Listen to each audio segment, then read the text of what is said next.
class of 23 football players. We will begin with our first senior. It's number 2, Xavier Sanchez. Escorted by Ricardo Sanchez and Sarah Chavez. His number 1 memory was beating Mater D in California, and he plans to attend ASU after high school. Oh, he's taking pictures. Okay. Yeah, you're assistant coach. Yeah, coach. Here. Next is number 3, Gianni Edwards, escorted by Albert and Nadia Edwards. His favorite football memory was the Honor Bowl game and celebrating the dub in California. He plans to go to college and travel the world.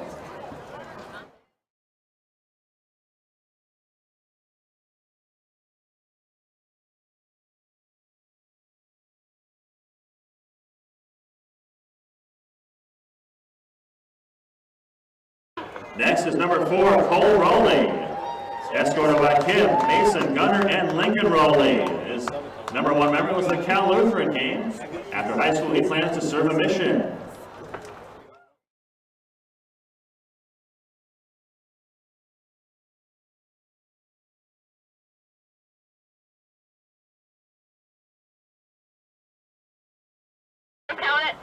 Next, we have number 6, Nate Kellett, and number 27, Drew Kellett.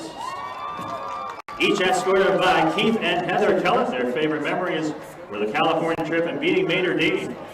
They each plan to attend GCU studying business.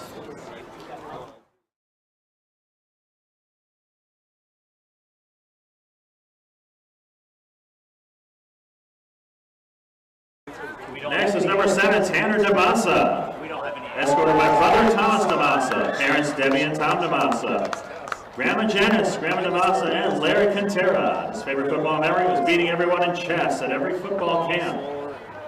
In the future, he plans to play rugby at the college level while studying marine biology.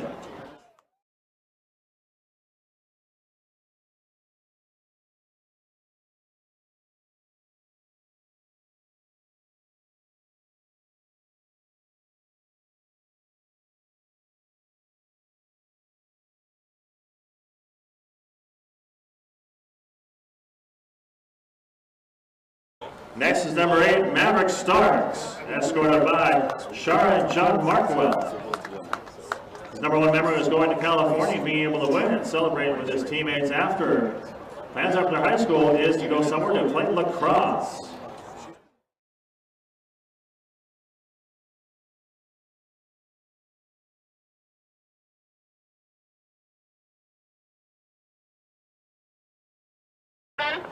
Next is number 9, Carter Crispin, escorted by Shelley and Charles Crispin.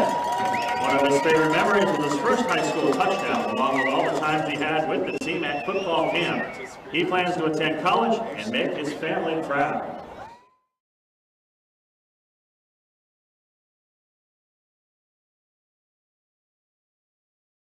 This is number 10, Stephen Deshawn III, escorted by Sabrina Johnson and Steve Deschamps. His favorite football memory is team linebacker dinner last year with his fellow linebackers and Coach Garces. He plans to walk on at Ottawa University.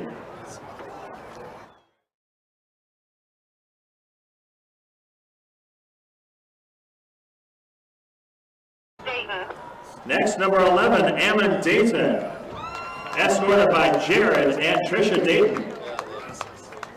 His top memory was playing in the Honor Bowl, and after high school he plans to serve a mission for his church.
Here's number 13, Lennox Lawson, escorted by David and Bridget Lawson.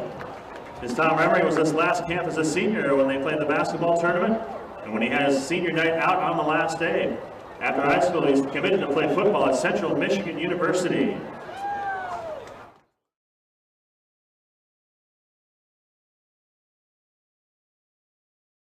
By Kathy and Steve Albee and Grandpa Albee.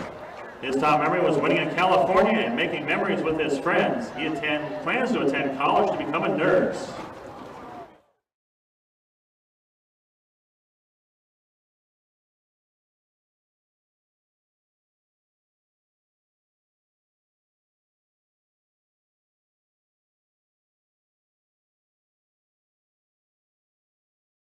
Next, number 19, Brandon Allen.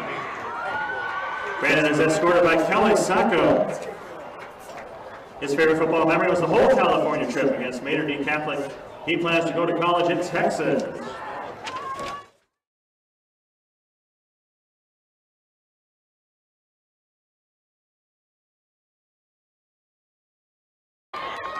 Next is number 20, Shekinah Rigrish, escorted by Lewis Rigrish.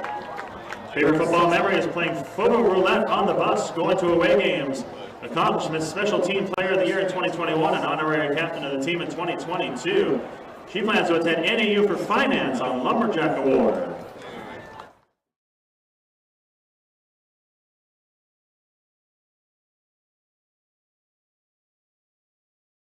Number 21 is King Griffin, escorted by Edward Griffin. His favorite football memory was his freshman year.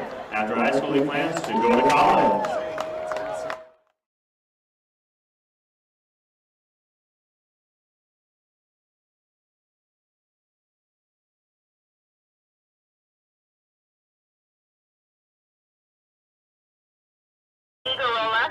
Number 23 is Carmel Igarola, escorted by Aurelie and Gabrielle Igarola. Favorite football memory, playing Ultimate Frisbee with Coach Brenda. After high school, plans to become a professional Fortnite streamer.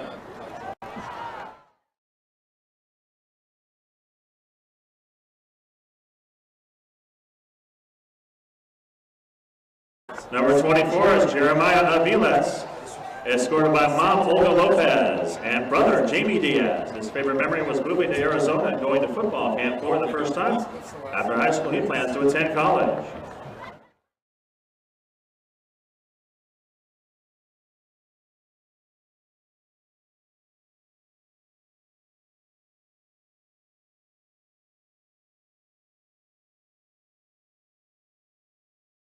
Next is number 29, Mason Allred, escorted by Josh Allred and Nicole Panigovich. His favorite memory was when Coach Peterson rode his motorcycle on the field and track on a Saturday morning after a game.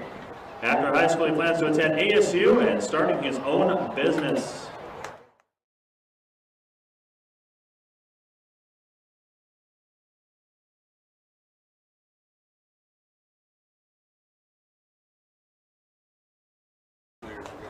Up next is number 30, PJ Claybron, escorted by Ingrid Connor. His favorite memory was being at camp and bonding with his team. After high school, plans to go to Alabama and play for Nick Saban.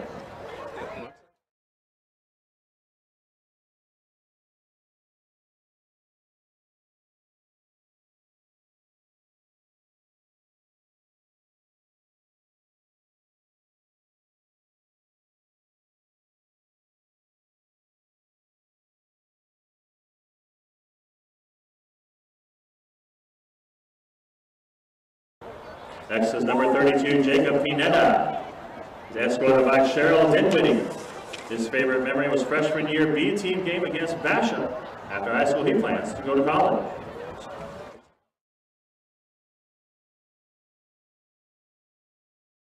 Next is number 35, Jesse Green, escorted by Malaya and Bruce Weskagame. His favorite accomplishment is graduating early. After high school, he plans to go to NAU.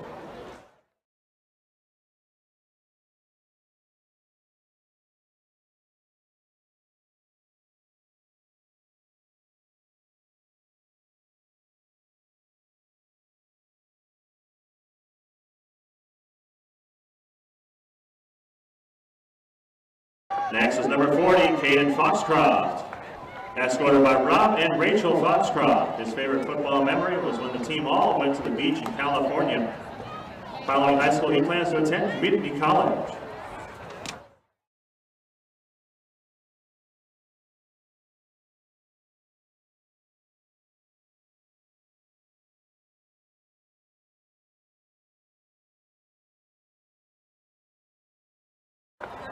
Next is number 44, Caleb Hydrick. He is escorted by Craig and Leslie Hydrick. His favorite football memory is every day of freshman football. Following high school, he plans to play college ball at a to-be-determined university.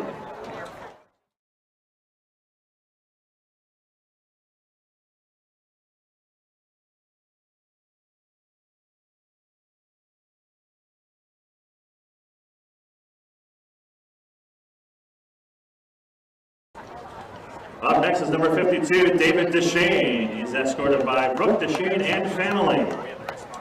His favorite high school memory is he's always loved running out of the tunnel before every game. It's a feeling he will never forget. David plans on going to the University of Utah, get his business management degree, and take over his grandma's general contracting business.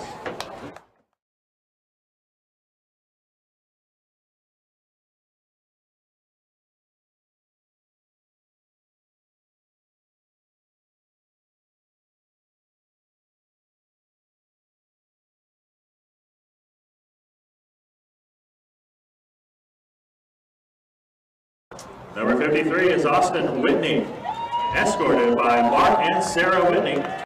His favorite football memory was football camp, and after high school, he plans to attend the Honors College at Northern Arizona University to study forestry.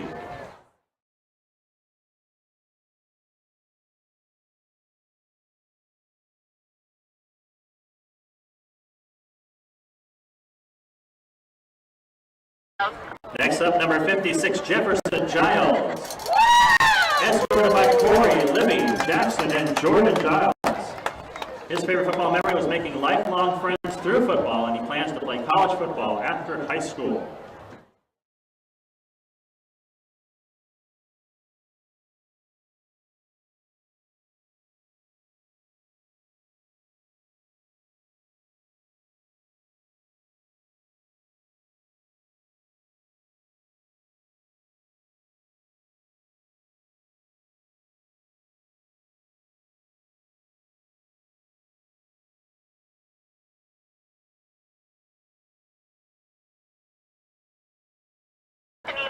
Next up, we have number 62, Anthony Martinez. Escorted by Alea and Bruce Weskagame. His favorite football memory is when Coach Peterson was teaching him how to run block and slipped and fell in the mud. Following high school, he plans to attend NAU.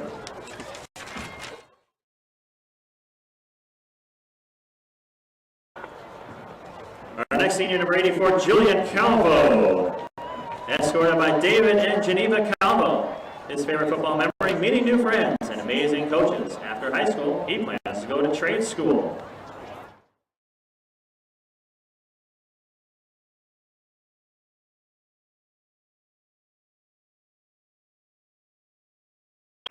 Next is number 89, Jacoby Lane. Jacoby's escorted by Megan Lane. His favorite football memory was enjoying his time as a high school wide receiver and having no regrets. After high school, he plans to play football at the University of Southern California.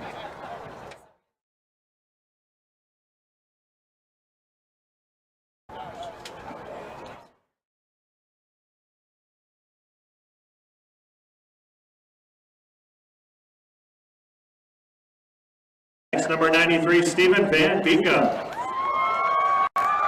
Escorted by Stephanie Arnellis and Steve Van Beekum. His favorite football memory was when we got out of sprints at camp because the lights shut off. His plans after high school are to get to 6 foot.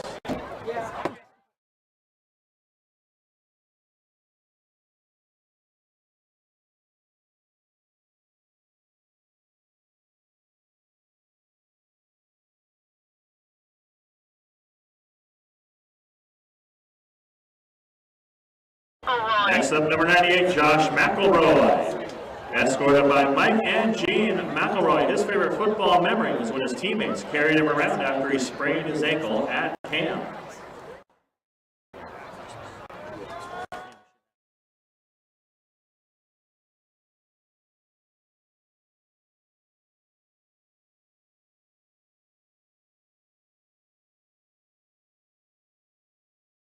Number 99 is Braden Kazmarek, escorted by Michelle and Aaron Kazmarek. His favorite football memory is just spending time with all his friends and doing what he loves with them. After high school, he plans to continue his education in NAU. He will also be playing football there next July.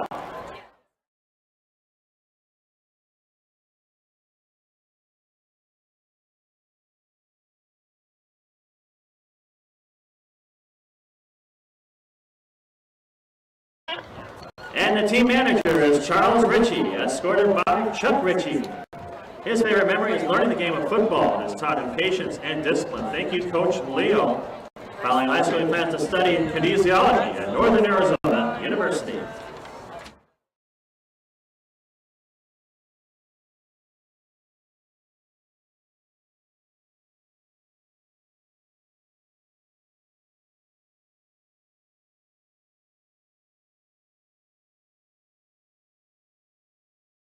Now it's time to honor our senior sports medicine. We'll begin with Lex Travis. Escorted by Kristen and Matthew Travis, his favorite sports medicine memory is the Tucson game and proving to Miss Shelley. Getting a good 2 hours without talking. Plans after high school are to be an orthopedic pediatric physician assistant and attend college, most likely at Grand Canyon University.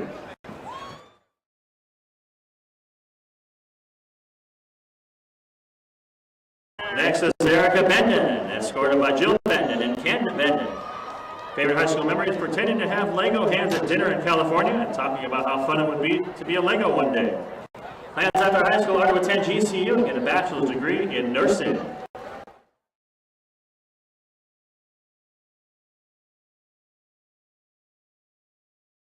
Next is Hiram Wagner, escorted by parents Kelly and Andrew Wagner. His favorite memories were going to the football games. After high school, he plans to go to school for athletic training.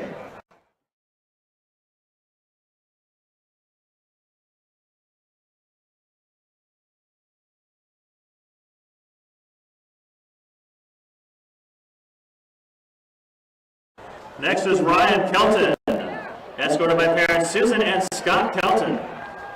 His favorite memory was working his first varsity home game, and after high school, he plans to be a full-time Wendy's manager. Scott Kelton.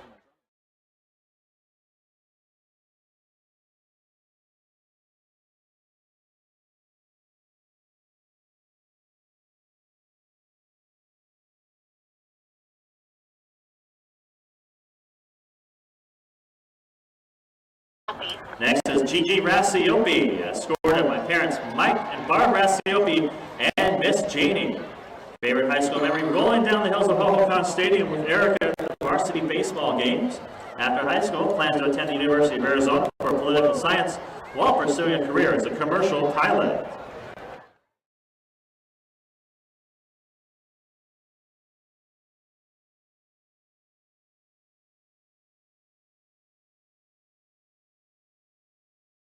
Final sports medicine student is Cassandra Bundy, escorted by parents Alicia Teed and Matt Bundy and sister Brooke Bundy. Favorite memory is Miss Shelley calling me Kasbaz and the whole class cracking up. After high school, plans are United States Navy. That's our sports medicine seniors.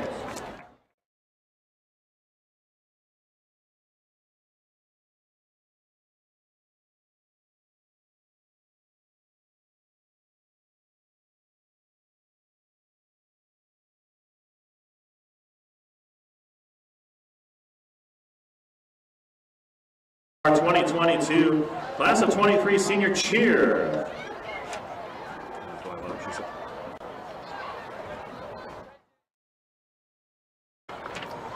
Our first cheer member is Carmen Greshner, escorted by parents Dave and Amy Greshner. Her favorite memory was spending time and getting closer with her team at Florida Nationals. For the future, she plans to attend a university in California.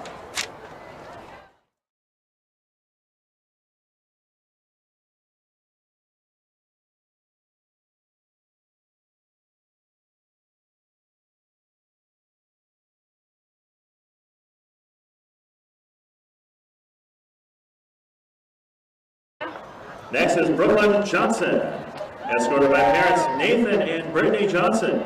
She cherishes all the friendships that she has made. The bonds they have created will last forever. This team is so much fun and full of love.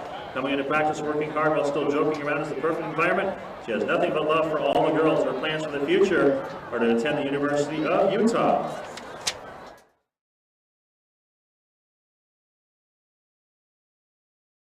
Next up, we have Markel Lewis, escorted by Kristen and Mark Lewis. Favorite memory is going to nationals in Florida and spending time with their team. Plans for the future are to attend NAU and get a degree in physical therapy.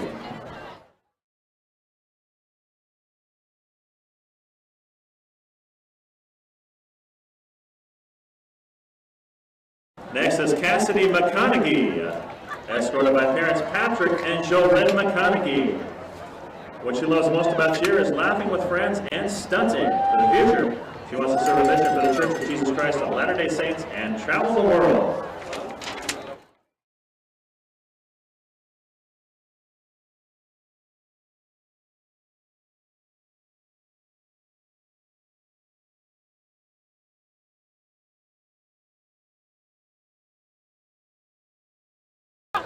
And our final cheer member is Valerie Wu, escorted by Jonathan Wu, Vesta Wu, and Cody Wu. Her favorite memory is driving the Spirit bus to get ice cream after practice. For the future, she plans to run track at MCC.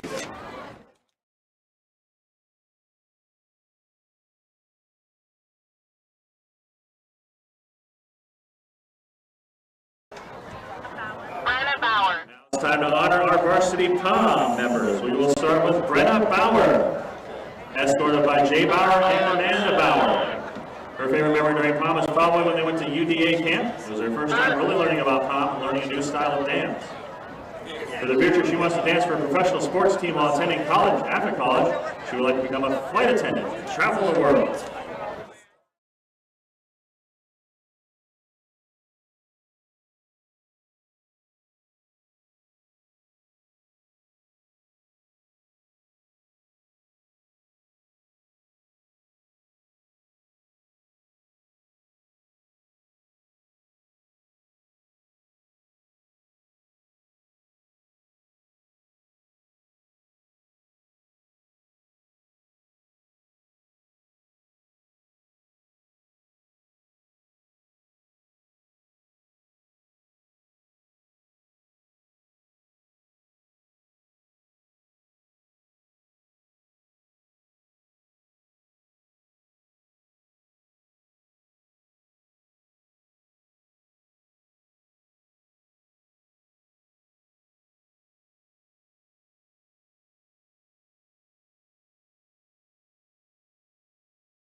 Our next cheer member is Maddie Bullard, escorted by Heather and Brian Bullard. Her favorite memories on prom are practicing with her team, all the inside jokes, and cheering for the pack stands on the first game back. Her plans for the future are to attend ASU, majoring in business and marketing with a minor in dance. Also to audition for the ASU dance team and the Cardinals. Up next is Kendall Hall, escorted by John and Lainey Hall. Her favorite prom memory, being able to do bows and bros in the HOCO assembly. She plans to pursue a career as a professional dancer. Also to join a college dance team, or one of her top choices to become a Phoenix Suns dancer.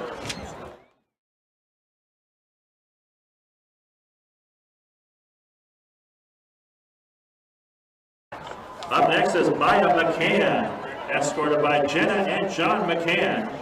Overall, she would say her biggest high school accomplishment is balancing school and dance, along with prom this year.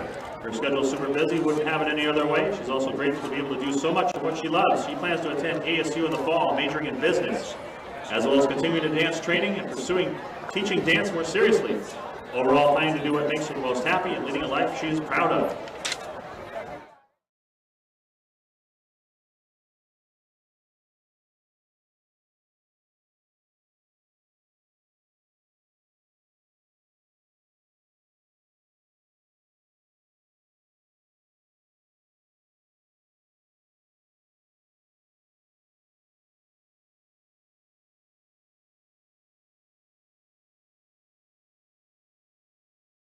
Senior is Gigi Peterson, escorted by mom Lisa Peterson, dad Reno Peterson, sister Mary Peterson, and boyfriend Justin Lee.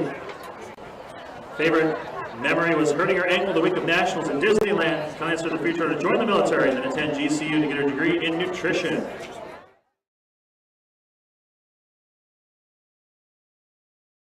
Up next is Kitty Pearson, escorted by Debbie and Mike Pearson. Her favorite memories were cheering with her favorite people on the track every Friday night.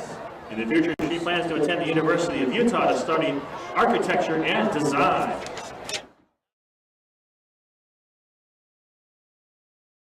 And our final pom girl is Chloe Zimmerman, escorted by Kelly and Eric Zimmerman.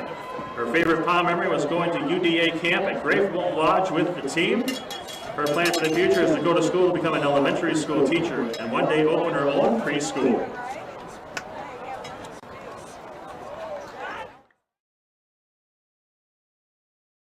Applause for all of our class of 23. Red Mountain Senior.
Ask him a shot.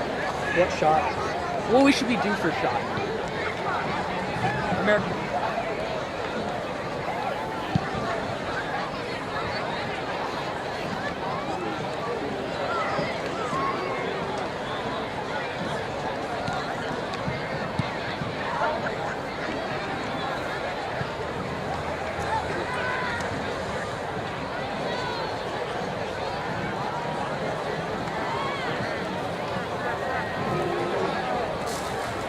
Ladies and gentlemen, at this time, we ask that you please rise and please remove your hats. Presenting the colors for tonight's game are the Red Mountain Army Junior ROTC Color Guard.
Captains for tonight's game for the Highland Hawks, number 26, Cody Cullimore.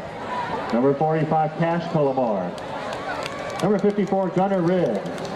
And number 8, Mason Sparks.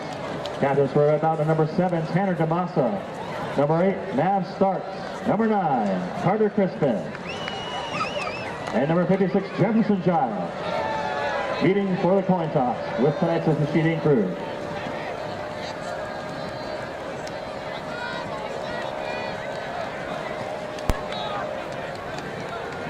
Good evening and welcome to Red Mountain High School football, another installment. Welcome to Red Mountain High School at Jim Jones Field. We have a great matchup for you tonight. I'm Chris Andriotis. Kevin Derryberry is on his way, weaving through traffic as we speak. We have the Highland Hawks coming in to visit at 5-3. Currently ranked just ahead of the Mountain Lions in the 6A state rankings. Red Mountain also coming in at 5-3, coming off a tough loss to Williamsfield last week. A high-stakes game as playoff brackets in the offing. Only 2 weeks left in the regular season. This is not a region game, but it would certainly help PowerPoint-wise if the Mountain Lions are able to win the football game here tonight. Injury-wise, Carter Crispin is out with a lower leg injury, and Lennox Lawson, also with another undisclosed injury, will not be playing tonight. So some challenges ahead for the Red Mountain Lions. And as we get ready to field the opening kickoff here and get this game underway, both teams looking to get some momentum heading into the playoffs. Highland is a physical, ground and pound football team. They run the football very effectively. Mountain Lions looking to establish their identity on offense, particularly without their starting quarterback and starting tailback. So we'll see what Coach McDaniel has cooked up in the laboratory this week. We're about to get underway here as we get the kickoff from the Highland Hawks.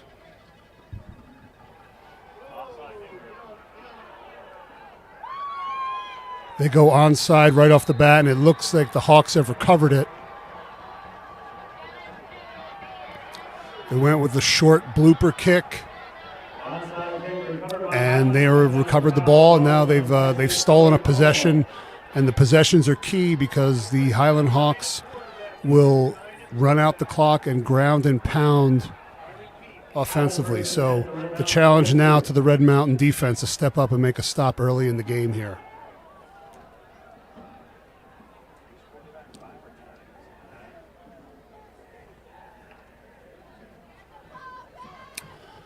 Highland breaks the huddle here.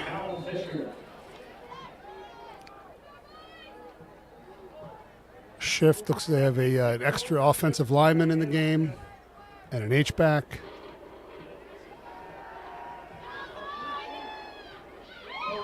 They go deep to the tight end early, and he wasn't able to come down with it. He had three defenders draped around him.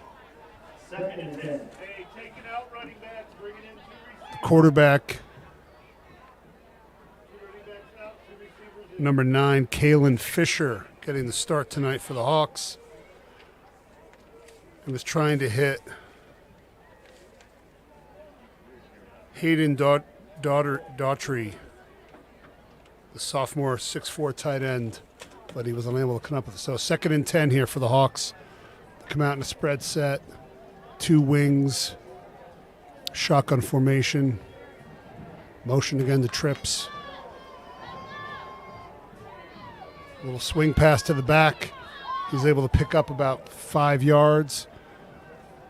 So trying to do some tendency breakers early, the Hawks. They come out and they throw on the first 2 plays of the game, trying to catch Red Mountain off guard, but Red Mountain so far seems to be ready for it. Crucial 3rd and 6 here on the plus side of the 50 for the Hawks here. Probably in 2-down territory, I would imagine.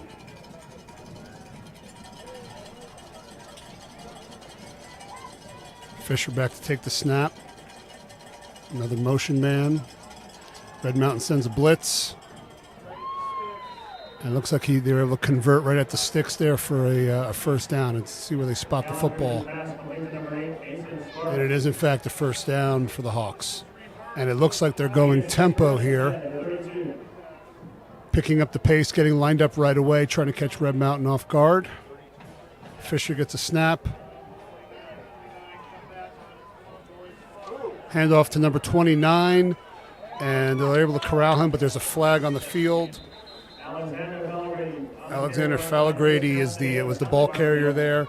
They have a kind of a running back by committee situation. The leading rusher is, I believe, Falagrady, or actually Carson Molyneux has 357 yards and 2 touchdowns. The max prep stats were not 100% up to date for the Highland Hawks, but going off of what they have, they rushed for just under 800 yards this season and thrown for about 360, I believe, so far on the year. Not what you would call an explosive offense, but an effective one as they ball control, play solid defense, and limit teams' possessions.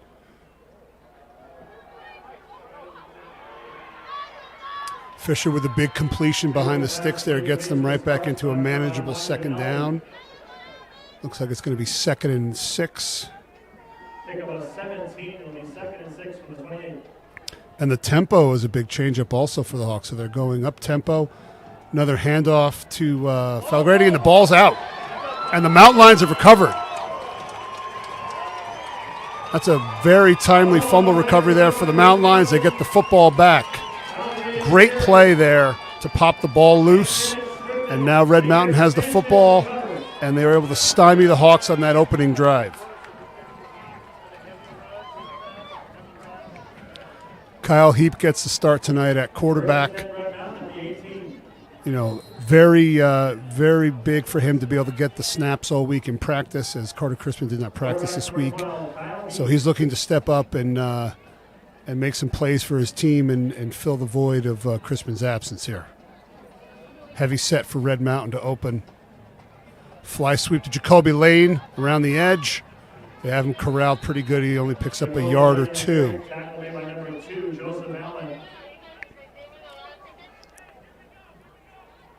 Talking to Coach McDaniel before the game, it looks like they intend to get into some heavy sets, some exotic formations. See if they can force the Hawks to play some extra gaps here. So again, 2nd and 7. Mountain Lions with the football. A lot of players up by the line of scrimmage here. And they are all over the Hawks in the handoff in the backfield. Nothing doing for the Mountain Lions on that play. It's going to be 3rd and about 8.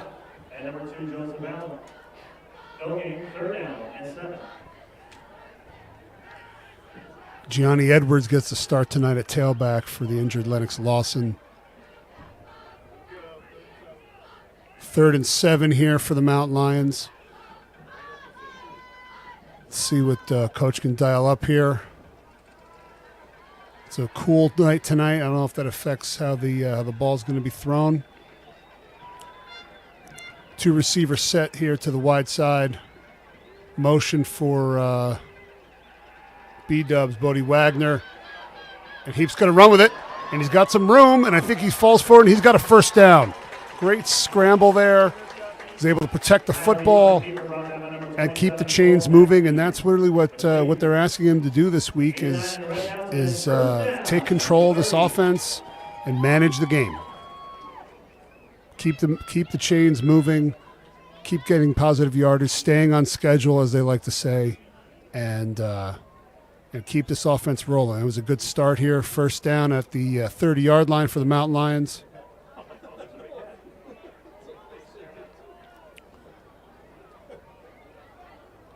We're in a 2-back, 2-receiver set with a tight end in the shotgun.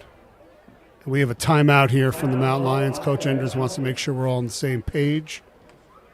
And that's their first charge timeout of the evening. Highland comes in as the defending 6A state champion. They knocked Red Mountain out of the playoffs last year in the semifinals. Not sure what the all-time record is. I know that in the last 10 years, Red Mountain have been part of at least 2 playoff victories over the Highland Hawks over the last 10 years. It's always great to have a rivalry game like this. Schools are less than 10 miles apart. You know, all the kids know each other. They all played in the same youth leagues. They all grew up together. So this is a big game for bragging rights around the Mesa Gilbert area. So Red Mountain comes out. 2-receiver set, 2-back set here. Shift.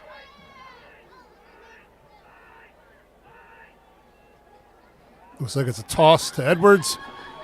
He's got some room. Great stiff arm. He's able to finish the run. And they'll be in a third and 3 for the Mountain Lions. It's a great little run by Edwards there. Just enough blocking on the edge to be able to turn the corner.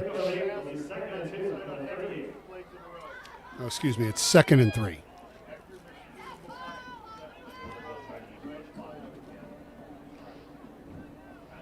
Highland defense has been very effective all year, holding most teams to 3 touchdowns or less over the course of the season. Go with a toss again to the wide side, and Edwards is able to power forward and get the first down. Great little run there. Those pitch plays are really effective, especially when you're able to get the defense to over-pursue, put your foot in the ground, and get north-south. And that's exactly what Edwards did there. And the Mountain Lions continue to drive the football.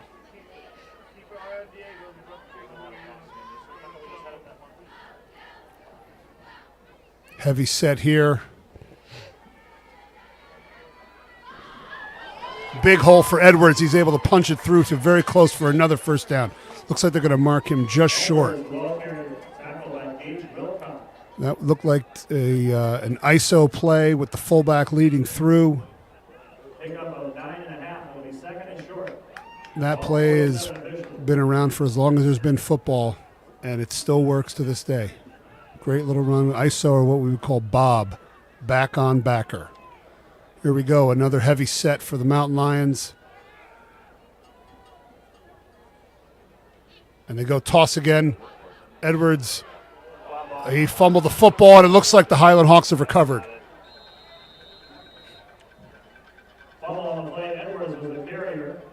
Let's see how that, yes, and they're giving him the football. Unfortunately, twisting, trying to fall forward to get that first down. The ball squirted out. And the teams have traded turnovers thus far, and Highland gets the ball back right around midfield here. So hopefully the early game jitters are done, and we can get to some effective offense going forward here.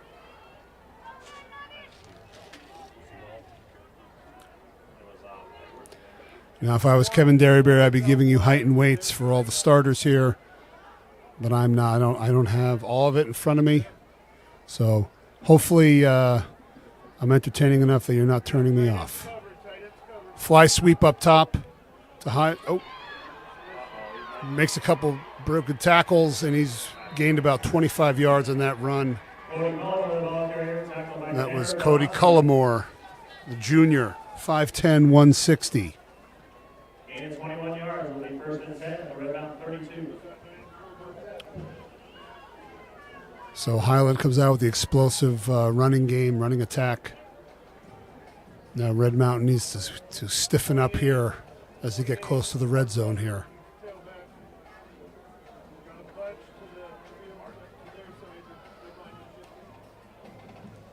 A lot of motion and shifting from both offenses tonight. A lot of moving parts. Another run up the middle, whirling and twirling, picking up another first down on looks to be a 16-yard run. It was, I believe, Fallagrady there. 16 will be first and 10 at the 16. Timeout, Red Mountain. 5:40 left in the first quarter. Red Mountain takes another timeout. They want to make sure their defense is set. Red Mountain School sponsor Century Marine, bringing families together in the water since 1979, specializing in new and used boats for all your water needs. What's Cracker, fresh local food and drinks, home-style cooking with fresh ingredients. Go visit them at What's Cracking for a unique, upbeat environment. Weathermasters. And we're back, and Red Mountain has used a lot of heavier tight end and multiple back sets, hoping to catch Highland's 3-5-3 defense and force them to come up and play extra gaps. Seems that Highlands has that already baked into their offense, and they're doing the same thing they always do. And they're moving the football here after some traded turnovers. Highland is in striking distance with the ball on the 16-yard line going in. So the Mountain Lions look to firm up here and keep them out of the end zone.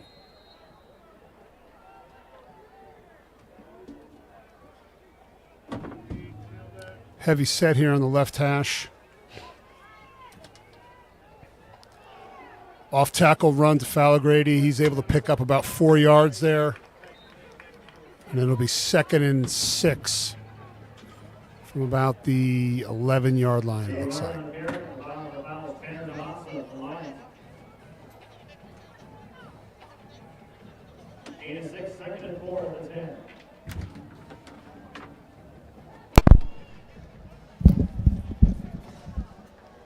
And Kevin Derryberry is in the building. He'll be with us momentarily.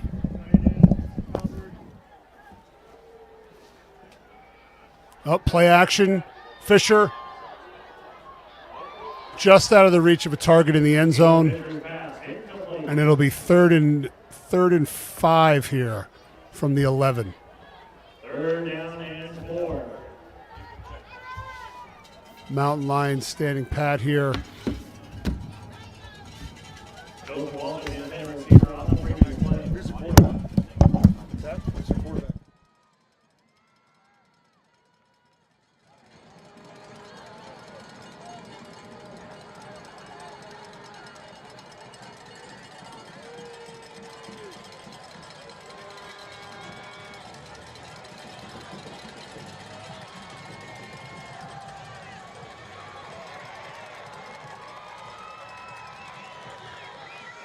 Jay Martin is brought down by number 33, Carson Martyrer.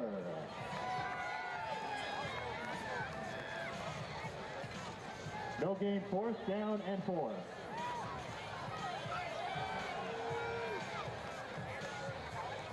Drew Crockett is on to attempt a field goal for the Hawks.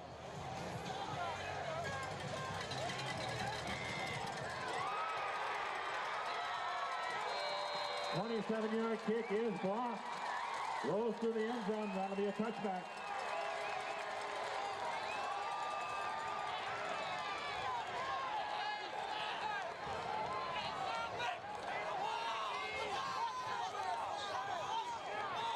Lions first and 10 of the 20.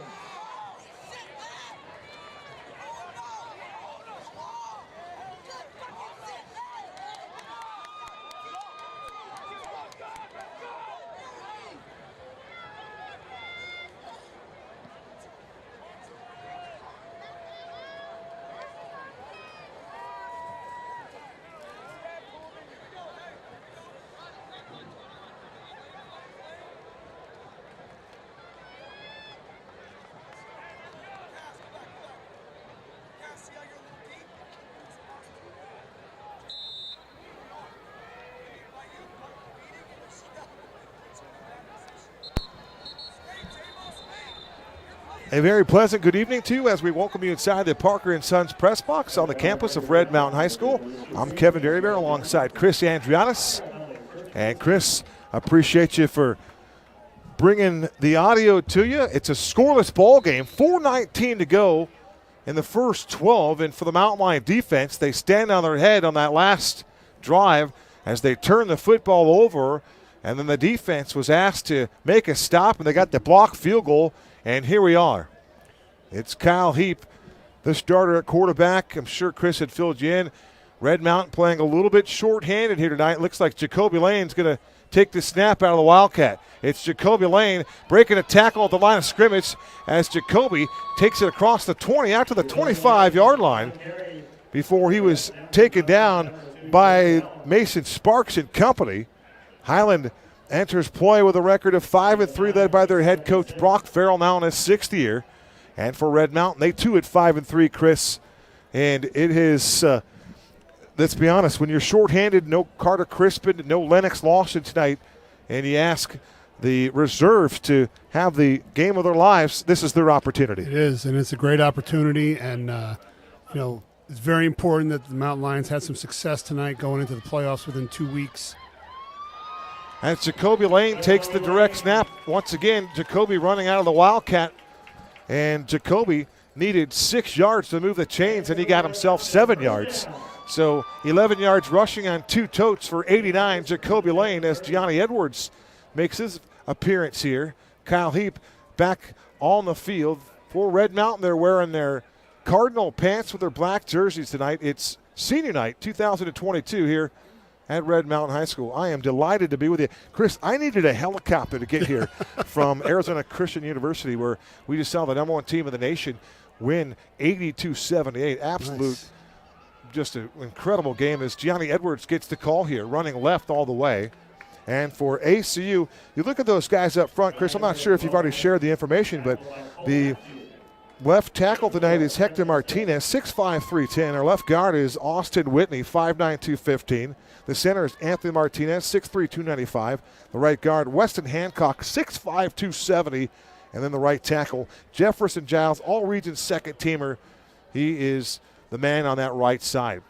For the Mountain Lions, it's all about really taking care of the football, valuing the rock in every which way they can. Under center, it's Kyle Heap to turn the handoff and running with the football for. Like Martyr there, Carson Martyr. It is indeed Carson Martyr. Well, Kev, you missed a bit of a wild one. They traded turnovers. Highland got an onside kick to start the game. Okay. And both teams have been able to move the football, just have not been able to punch it in yet. Scoreless ball game here as we approach the final stages of quarter number one. Keys to the game offensively for Brian McDaniel's team: protect the rock on offense, establish a physical run game, and stay out of third and long situations. So here we are, third and manageable. Hand off to the right side, and running into the second level is Carson Mauderer. And Mauderer, one of those guys that has the ability to run downhill. He knows how to play this game, Chris, and he's working with that offensive line. A little patience there, found a little crease in that burst, slips through there and moves the chains. It is one of the beauties of having a running back by committee sort of situation, is that you can play to guys' strengths, and Carson's a great north-south runner and able to get behind his pads and really move piles, and he was able to do that there. And he's just gritty. He knows how to play this game. He knows the game of leverage, and he's one tough hombre, to say the least. He remains in the backfield. Aviles, the fullback, is also checked in. Under center, it's Kyle Heap. There goes Jacoby Lane in motion on a jet sweep. They hand it to Jacoby. Jacoby to the outside of 50, and he's trying to hurdle defenders in the middle of the field. And Jacoby Lane, running along the numbers, is looking pretty footloose and fancy free out there with those high step. They've run that play. That's the third time they've run that little fly sweep, and that's the first big run he's gotten on that, and I think they just got to keep hammering it. This is going to be one of those games where you may not have a play that works very well the first couple times you run it. You just keep hammering away and hope that it works in a crucial moment. Jacoby Lane made that play work. Good for 11 yards and a chain-moving run. I beg your pardon. You say catch just for the mindset. Jacoby Lane does not run the football very often. They turn the give to Edwards as Edwards running behind the center. Trying with some misdirection there in the backfield. Highland was not fooled on that one. They weren't right up there to make a play on that. You see Cooper Scott, one of those defensive ends. This guy is an absolute specimen, 6'3", 210 pounds. For the Highland Hawks, they are the defending 6A Conference state champions. This is a revenge game, if you will, for Red Mountain. Talk about returning the favor here in the regular season. This Highland Hawk eliminated the Mountain Lions a year ago. That was the final game for head coach Mike Peterson. Play fake for Kyle Heap, the roll. He's going to dump it off out in the flat, and the ball is caught. And turning around and moving towards the far hash mark, that is Cannon Skidmore, your tight end and long snapper extraordinaire, Chris. Yeah, that was an interesting bootleg. Normally, your shorter and your deeper routes both work to the sideline, and Skidmore had set up and stopped and looked like he worked back inside, maybe trying to catch the defense off guard there, but they were waiting for him when he turned back around. First 12 in the books. We are scoreless here at Red Mountain High School on Jim Jones Field. Kevin Derryberry alongside Chris Andriatis. We're going to take a break, pay some bills. Second quarter action coming up next as you're watching Red Mountain football on Red Mountain TV.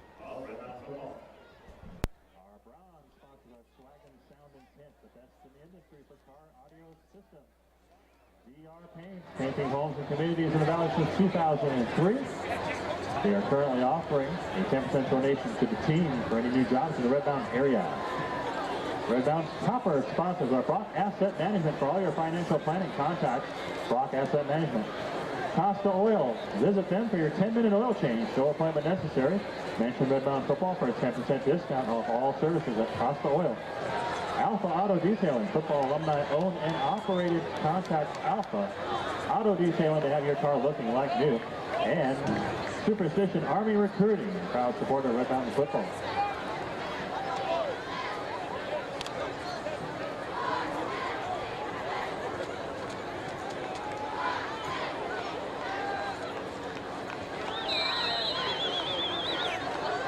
Starting the second quarter, 3rd and 4. Welcome back to the Parker & Sons press box. Kevin Derryberry alongside Chris Andriatis. It's going to be Kyle Heap under center of the turn, a handoff, and it's Mauderer again. And Mauderer running behind the left guard and did a nice job again, showing that patience before he just kind of tries to burst through that crease that we refer to. but Maurer just really crafty running the football. I'm impressed with his leg drive. He gets his knees up really high and great body lean. He runs like a linebacker because he is. He is a linebacker, and he, again, just going back to being the epitome of a football player. It's Kyle Heap under center. A bootleg, wants to throw. Deep ball, Jacoby Lane, and it's going to be caught by Jacoby Lane. Another incredible one-handed catch. It was the offhand for Jacoby Lane. Contested catch at that, and Jacoby, once again, a show-stopping reception. I think they're going to tag him with offensive pass interference, it looks like. Because he looks like he pushed off a little bit initially. But, I mean, that was a backhanded, one-handed grab. That's about as special as a catch as I've seen in a high school football game. That is a skillful reception. Oh, no, let's see here. You see Thomas down there, the Red Mountain cheerleader for a long time. Looks like he's participating in tonight's event as the ball boy. And it looked like Thomas was having a word with the official, and it just looked that way. And you thought, well, wouldn't that be fun? But now the Red Mountain contingent getting word that they're going to call this one back. Pretty good ball by Kyle Heap as well, so it negates the touchdown from Kyle Heap to Jacoby Lane. And that's just a terrible, terrible situation. Unfortunate for, again, the degree of difficulty was off the charts. And to think that he committed a foul there, I'd like to see that one again. I don't understand what pass interference is, offensively or defensively these days. And it's pretty much open to interpretation at this point. Either way, it's going to negate a 31-yard scoring pass play from Kyle Heap to Jacoby Lane. And for Jacoby, some of the best catches that he's put on display here at Jim Jones Field aren't even going to I'm confused with the ball spot here, Kevin. If it occurred even as a spot foul, they've moved them back an additional 15 yards. It wouldn't be a spot foul because the ball would be back this way. Oh, so they go back to the original line of scrimmage. You have to go to the original line of scrimmage and mark it off from there. It's Jacoby Lane now in the slot to the right. The pitch to Maurer, and he's going to be drilled to the backfield. Two guys all over the play. One of those guys there was Brigham Stewart. Stewart got in the backfield, and he put a lick on Maurer. Also getting there was Ethan Clement. Clement, a two-way player. And, in a situation here where it's second and, as you would say, a cab ride, you want to get, if you can get a chunk of it, maybe 10 or 15 yards, get yourself into a more manageable situation here. They need to get the ball to the 20-yard line to move the chains. It's second down and 29. Second and a country mile in this case. They come out in an empty set here. Mortar in the slot. Three wide receivers for Kyle Heap. Snap back. Here comes the rush, and Kyle Heap's going to go down. He's going to get sacked. Cooper Scott got there. 6'3", 210 senior in the backfield, and Kyle Heap goes down. And that is just going to be a tough series for Red Mountain to dig themselves out of. 3rd and 36. Yeah. What kind of plays do you have in the playbook for 3rd down and 36? Not too many. I think we're going to see a screen or a draw most likely here. Something safe. You just have to get out of this situation. Try to flip the field, get a good punt, see if you can pin them. Without any further damage, Chris. So it'll be Kyle Heap working out of the pistol. There goes Bodie Wagner in motion. And it's going to be a pass play. Heap to Wagner at the 50. And he works his way up the sideline. And they're finally going to mark him down around the 41-yard line. So that was a nice pass play there. An easy pitch and catch. But how about the route from Bodie Wagner, the super sophomore, starting to come on with other wide receivers being banged up. No Lennox tonight, still without Gunner Moore. And, boy, I tell you what, the wide receiving room has been depleted. Yeah. But you have guys stepping up. Bodie Wagner certainly one of those guys. He's a great little pickup there. Got his pass north-south right away. Turned up field. So a 9-yard play to Bodie. Ooh.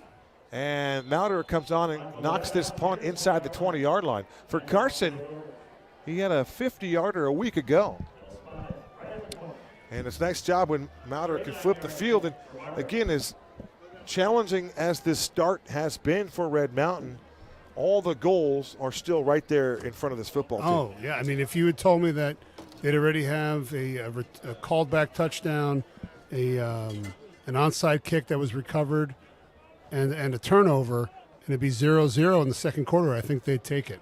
A couple of thank yous here real quick. How about Sarah Peevler for opening up? You know, she was open sesame, opened up the gate for me to get in here, slide in. And Jeremy Knutson also making a little errand for me.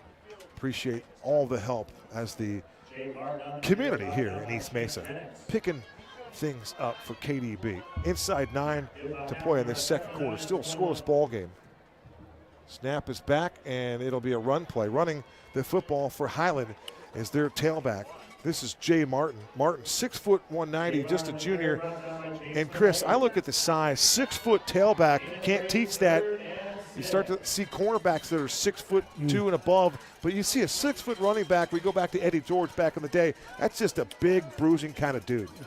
Yes, definitely a punishing runner, as they would say. 3rd down and 6, possession play for the Highland Hawks. At quarterback is Kalen Fisher. 6'1", 190. From the pocket, Fisher slings it over the middle of the field. The ball's picked off. It's intercepted by the Mountain Lions. Oh, they say it hit the ground. Oh, tough break for Chris Castaneda. He nearly had his 4th interception of the season. And for Chris Castaneda, he has really picked up his play in that secondary. A great play nonetheless, though, breaking that up. And Fisher, this is his 3rd start. He's a transfer from Hamilton. Give Castaneda a PBU, and he continues to play very, very well. 3 picks for Chris. And he's coming off an interception and 3 tackles in that tough defeat at Williamsfield last week. So back deep is Jacoby Lane at the 33-yard line. In punt formation for the Highland Hawks. Low snap. It's going to be fumbled and recovered by the Red Mountain Lions. Tanner DeMassa was there, and he recovers it for Red Mountain.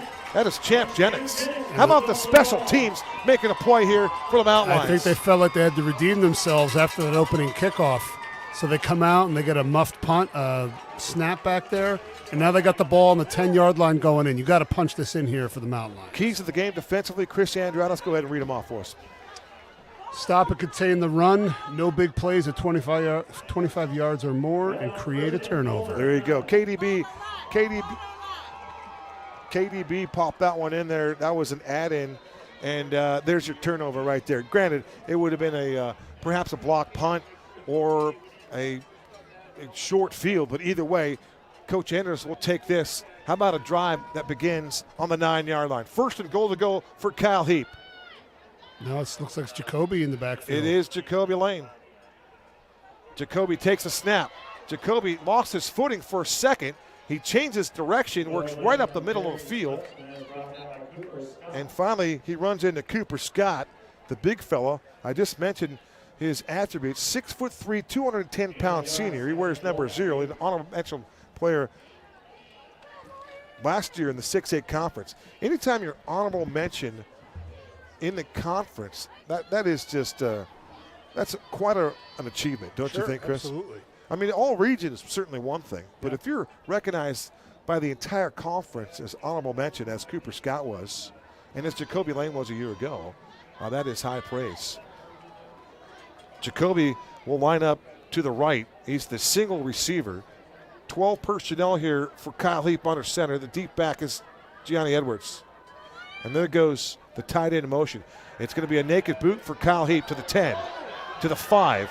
And Kyle tries to dive towards the pylon. They're going to mark him short. And we've seen Carter Crispin run that play. And for CC, if you're watching at home or you're here inside the stadium, we're certainly thinking about you and have been all week long. And we wish you a speedy recovery along with Lennox Lawson. You talk about 2 primary dudes, and those guys account for, let's say, 65 to 70% of your offense, CA. You're going to need those guys back soon. That's a lot of production to replace. It really is. But Heap's been doing well with his feet tonight. He's had a couple of nice runs already. Let's see what they got on 3rd down here. They'll mark it at the 4. 3rd down and goal. Jacoby in motion, and now Coach Enders is going to take a timeout. That had all the makings of a legal procedure or a disaster is what I was thinking. Smart coaching by the staff. I'm not sure where that timeout came from, but it was an obvious timeout, and it was a necessary timeout. 7:05 to go in this second quarter, a scoreless ball game.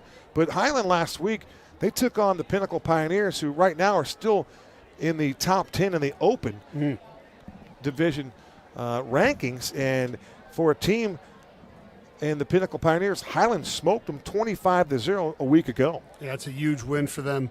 I think that's the most points they've scored. Oh no, they scored 31 against Desert Vista. But The Thunder.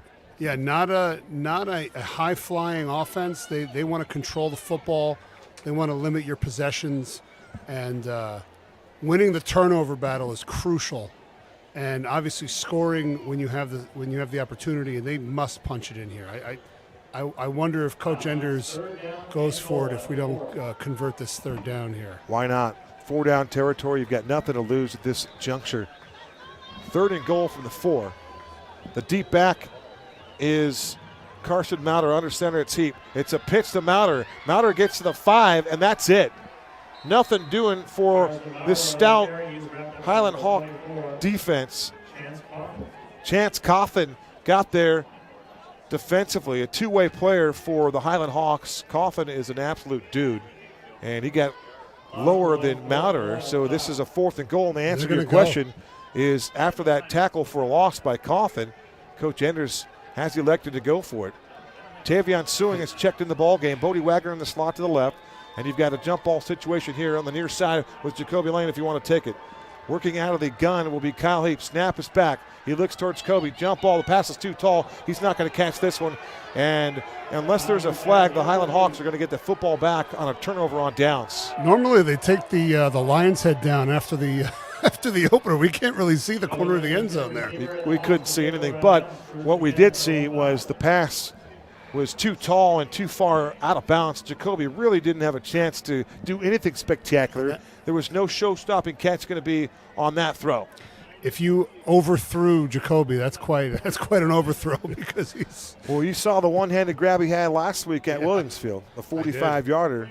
Yeah. So P.J. Claiborne will check in at that nose tackle. And for the Highland Hawk defense, they are very, very stingy here early on. And as Chris Andriatis pointed out, you're looking at Highland Hawk quarterback. That's Kalen Fisher, who began his high school career at Hamilton, playing for Mike Zabeski and company. And they're going tempo here, trying to get the ball moving a little bit with Fisher. Walker with a gain of 9. 4 wide receiver package for Kalen Fisher. And they go back to the ground game, and there is a bone-jarring hit in the middle of the football field. One of the Mountain Lions lost their hat. That is King Griffin, who lost his hat. But you look at the ball carrier and the collision that ensued after that. That was quite a crash. Yeah, it was Alexander Falagrady, 5'11", 181. And I wouldn't embellish things saying, on that pop I heard it upstairs. Mm-hmm. But, boy, you could tell that was quite a collision. Absolutely. 1st and 10, working from their own 19-yard line, is Kalen Fisher and company. He's got trips on the near side. Snap back with a clean pocket. His pass is outside, and it's incomplete.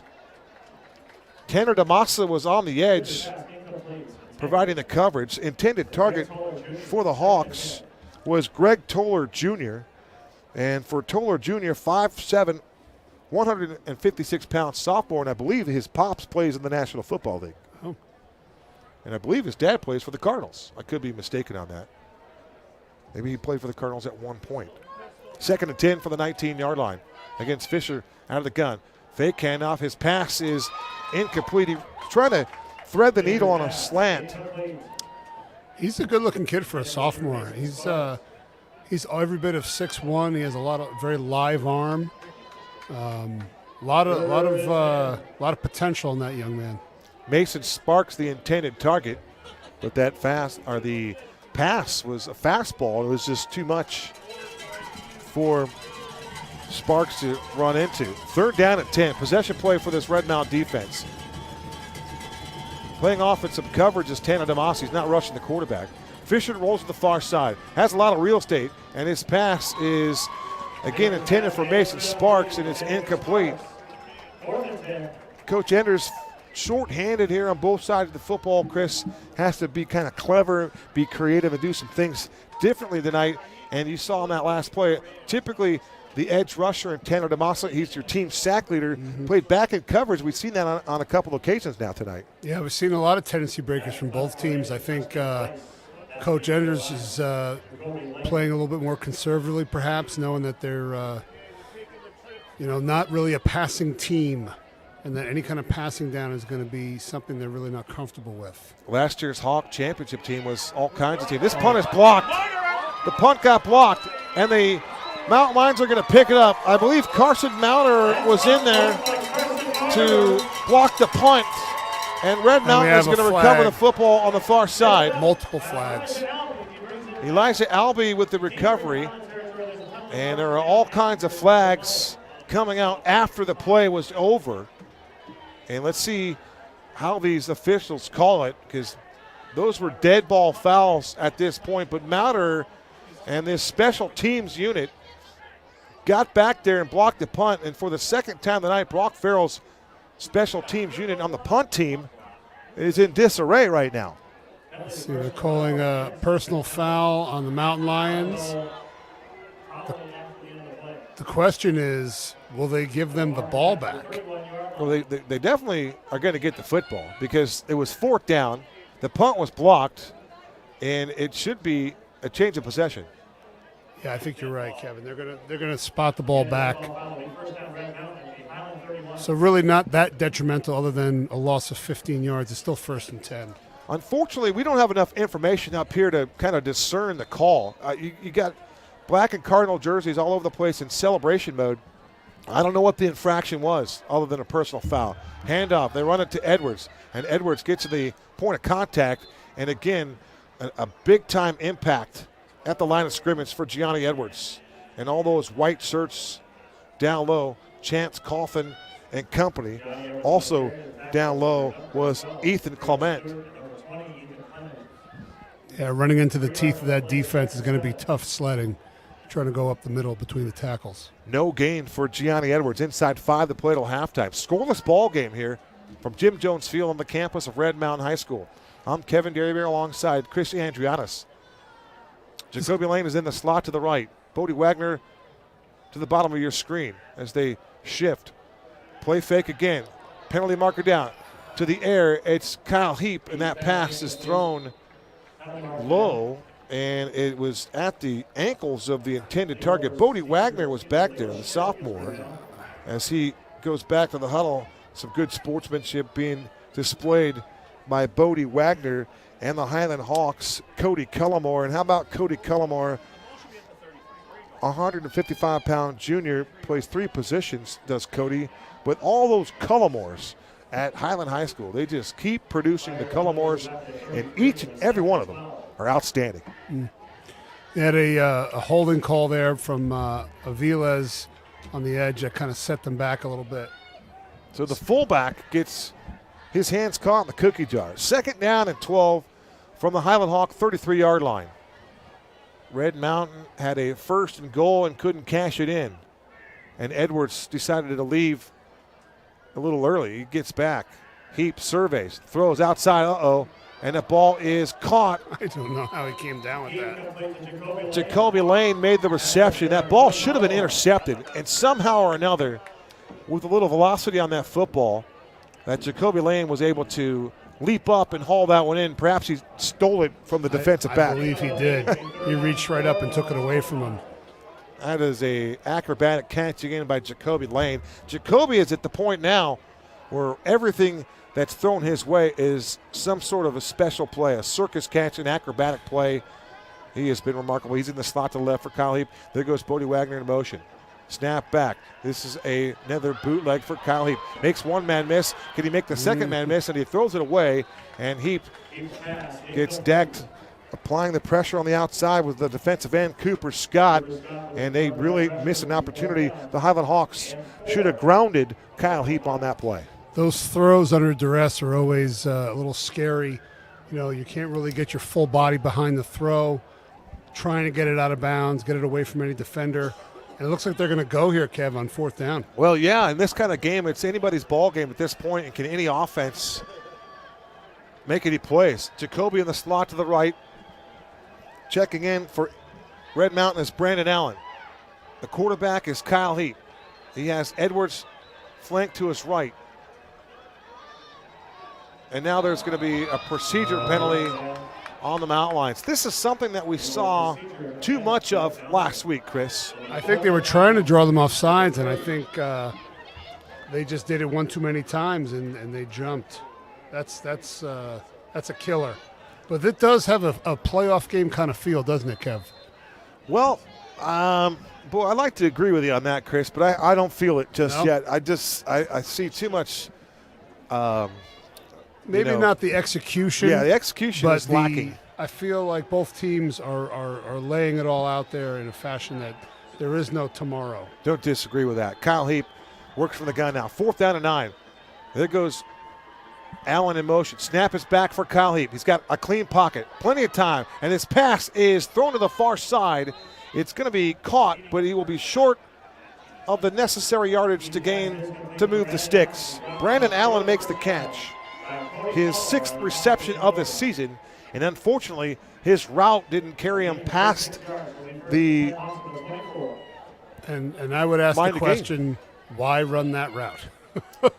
I would have to agree. And I'll go back a play before that when they're trying to draw him off sides with a spread formation like that.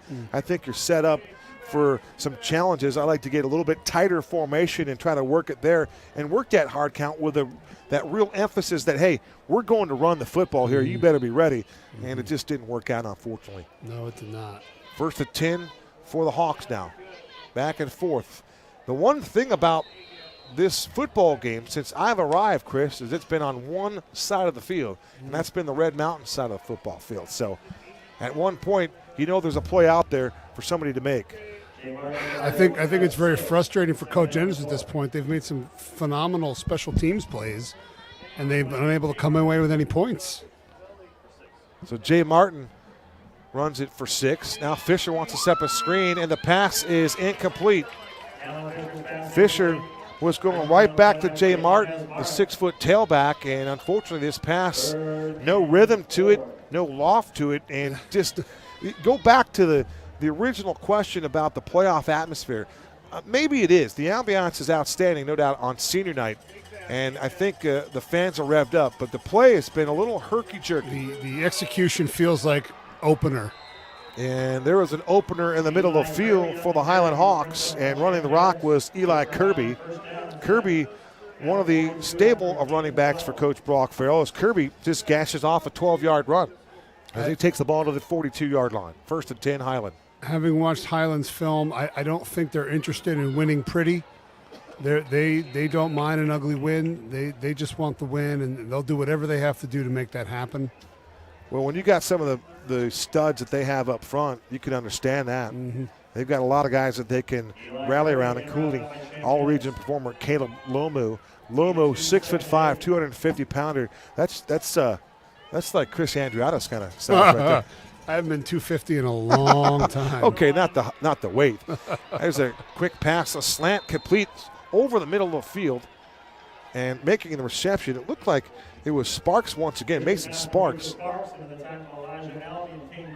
Albie and Griffin combine on the stop, but that's a 12-yard pass play as the quarterback for the Highland Hawks starting to get in rhythm, and that's Kalen Fisher. He'll take this one under center. And the ball's fumbled. And could Red Mountain somehow take advantage of yet another miscue on a mishandled snap? And Chris, so many times we take it for granted that you can snap the football back, but it's not as easy as it looks. No, there's a lot of moving parts to it. And this team kind of feels like an 80s throwback kind of team. I'll give you that. It has a very, very funky feel to it, as breaking tackles and running down the middle of the field is Eli Kirby. And Kirby with a neck roll. I haven't seen one of those in about 20 years. I don't know. He doesn't have a neck roll. Oh, he's got some kind of He's just got protuberance coming out of the back of his shoulder. You know what? pads. Maybe he does. I think he does. He does. Good call, CA. You can't really see it. And there he goes again. It's Eli Kirby just bulldozing Mountain Lion players as he takes this ball inside the green zone, and he's going to be stopped at the 5-yard line. Running downhill, picking up those legs, putting them down, and breaking tackles along the way. Yeah, the defense needs to firm up here. I don't. They've getting some chunk plays the last couple plays here. They're going to go Kirby right back again. to Eli Kirby, and he made the first man miss in the backfield. That first man miss was P.J. Claybron. So Claybron, the nose tackle, he was in the backfield. He had a chance to get to Kirby, and Kirby, showing his nimbleness, was able to break through, step through that tackle, really, as the clock continues to roll inside a minute, 42 seconds to go. I'm surprised they're not taking a timeout here, Kevin. I think they are content to get some points here and take a lead into the halftime. Brock Farrell, with that victory over Pinnacle, Brock Farrell picked up his 50th career win at Highland High School. Oh, that's impressive. This is a school that he took over for Coach Pete Walheim, and you might remember Preston Jones, the son of the man, his name is on the field here, Jim Jones. His son Preston, of course, one-time Perry Puma football coach. He also, Preston cut his teeth in the coaching realm at Highland High School. I did not know that. So timeout taken on the field, 37.5 seconds to go till the break, and a no-score football game here in the 6A conference. Non-region game tonight, and Chris, we can't even look ahead, but you and I can, because next week's game is on Thursday, so we want to make sure our global viewing audience is aware that next week's game will be on Thursday night.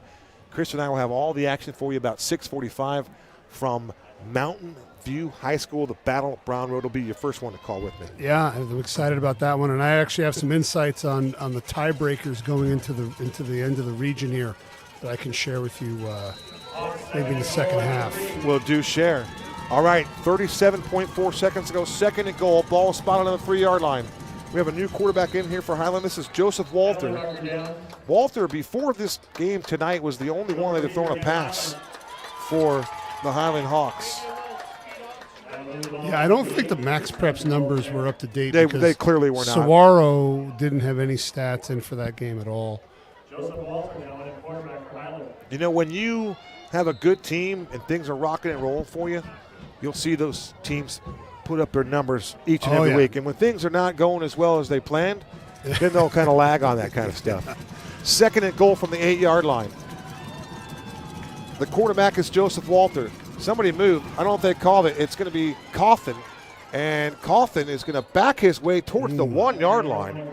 And he's going to be stopped there. But some impressive get off by that offensive line, Chris. They really had the push on the Mountain Lion defensive front. Yeah, he just kept churning his feet, and clock is running here. This could be the last play of the half here. 14 seconds to go. Third down and goal from the 2-yard line. And the handoff is to, I think the quarterback still has the ball. What a tackle there. Chris Castaneda in run support out of his corner position came up there to take out the ball carrier. In this case, it was Joseph Walter, but there was another huge play in the middle where you talk about a bone-jarring blow, and one of the defensive players for Red Mountain is on his back. But the initial hit from the tailback that was going into the pile on the cell, great fake by the Highland Hawk running back. I don't know if that was Coffin, but whoever delivered that blow on the fake delivered a knockout punch on the defensive player. He knocked the backwards so hard that the quarterback had nowhere to run. Came in waist high. That was a form tackle. If that was in fact Castaneda, that's a finer play than any of his interceptions, because he basically tackled them both at the same time. Boy, and the player that's banged up is Tanner DeMassa. Oh no. And I can tell you this right now, that Red Mountain can ill afford to use anybody at all, period. But you can't lose Tanner DeMassa, who is arguably the franchise on defense. Now, Champ Jennings might have a thing to say about that, but we're running out of dudes, Chris. As far as tackles for loss and big plays in the backfield defensively, Tanner's been the guy. Tanner DeMassa is your leading sack leader on this football team, and he is an absolute warrior. And what a play. So now Brock Farrell has a decision to make. Does he take you got to take the 3 here, Chris, don't you, in a scoreless game? I would imagine you'd want the points here, but we saw Queen Creek a couple weeks ago pass up the points, and I bet you they wish they had those down the stretch. So, maybe analytics be damned. Maybe there was a handshake agreement before the game between Coach Anders and Brock Farrell. Said, hey, listen, no kicking tonight. You're going to win the game, you got to put it in the end zone. And we'll have to wait and see. Crew Crockett is the place kicker for Highland. And at this Kirby point, is in the game. I think they're going to go heavy and try to bulldoze. get him going up the middle. 4th and goal from the 5. Huge play. Arguably the play of the game here. They go back to the starter at quarterback. Here is Kalen Fisher. The deep back is Kirby. And Fisher's going to throw it, and the ball is batted away.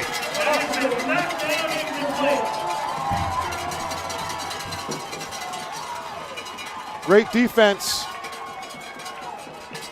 It looked like Braden Kasmerick was the guy that got his mitts up there. He is the most likely candidate. And the first half expires on that play as Red Mountain's defense denies the Highland Hawks on a 1st and goal inside the 5-yard line. What a stand for the defense. That was a puzzling play there, Kev. It looked like the quarterback had faked and then just turned around and was going to throw a quick slant maybe, and just never got he didn't even turn all the way around. And he tried to throw the ball, and it was batted down. We have reached the intermission here on Senior Night 2022 from the Parker & Sons Press Box. I'm Kevin Derryberry alongside Chris Andrianis. We invite you to join us here at halftime. All of our halftime festivities coming up next. You're watching Red Mountain Football on Red Mountain TV.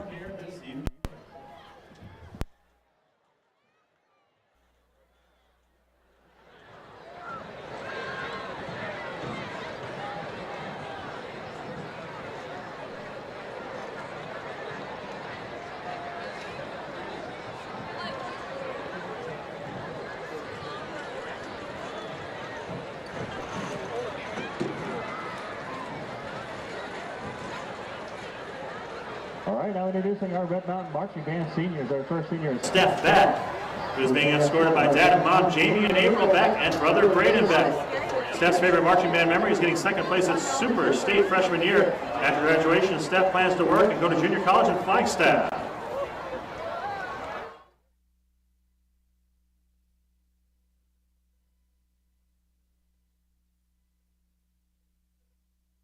Jaden Benson, escorted by her dad, Kevin Benson. Jaden's favorite marching band memory was spending time with her band section after school before every first football game of the year. After graduation, Jaden plans to attend ASU to become a commercial airline pilot. Next is Aubrey Burleson, escorted by mom and dad, Nancy and Tim, brother Bobby Burleson. Aubrey's favorite marching band memory was the final run of the freshman year show and feeling like it was worth gold and seeing everyone's face light up when they received the highest score Red Mountain's ever received. Aubrey plans to go to NAU to pursue a degree in meteorology. Next up is Corey Evans, escorted by parents Corey and Lori Evans, who met in the 1994 Red Mountain Marching Pride. Corey will never forget when his thumb got smashed between 2 of the teeter-totters while exiting the balance show his freshman year. Everyone was so glad it was after the outstanding performance of the state marching band competition. After graduation, Corey plans to serve a mission for the Church of Jesus Christ of Latter-day Saints and then attend ASU majoring in aeronautical engineering and playing in the Sun Devil Marching Band. Next up, we have Gabe Evans, escorted by his mom, Arlene Johnson. Gabe's favorite marching band moment was placing 2nd place at the State Marching Band Championship his freshman year. After graduation, Gabe plans on joining the military.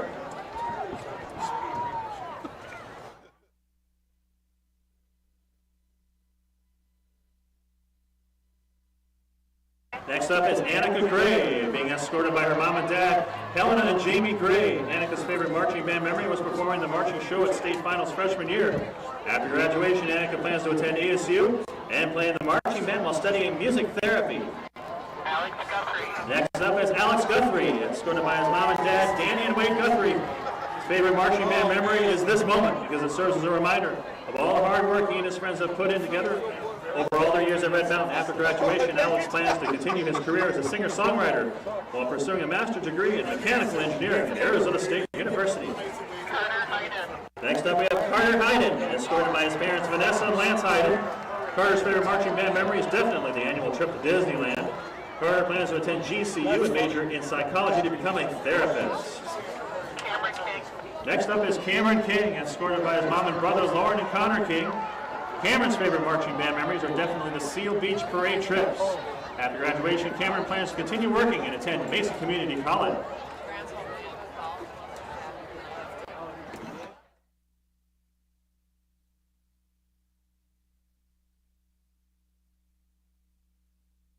Next is Joel Leverington, escorted by his mom and dad, Carmen and Jamie Leverington, and his brother Wyatt. Joel's favorite memory is meeting all the incredible people in the band every year and getting to watch new members improve throughout the season. Joel plans to attend NAU to pursue a degree in animation and virtual effects. Next up is S.I. Lopez, escorted by mom Genesis Nazario.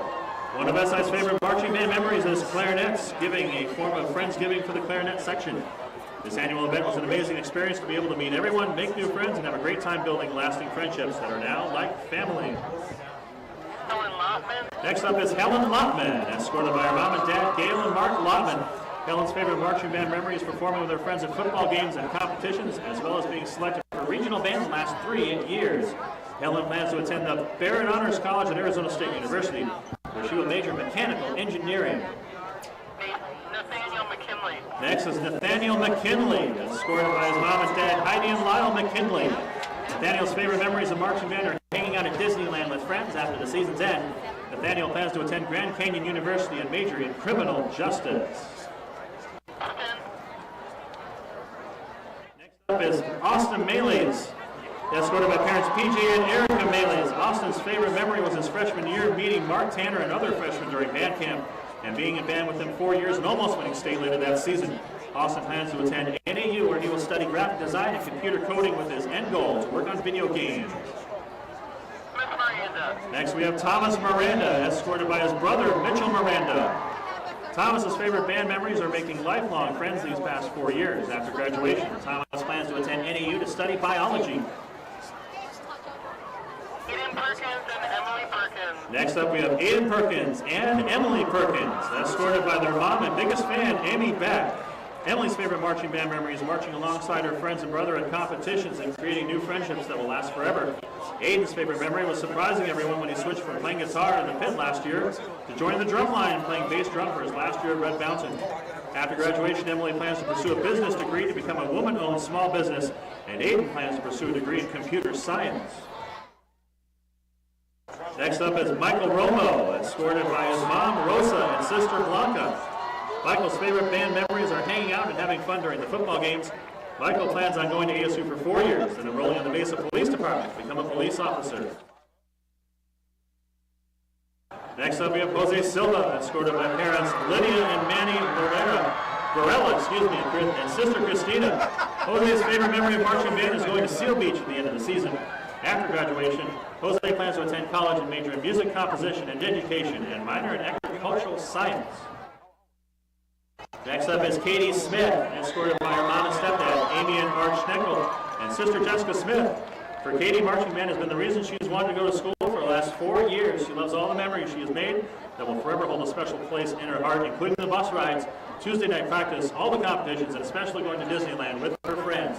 After graduation, Katie plans to join the military for 4 years, followed by getting her degree in criminology and applying to the FBI.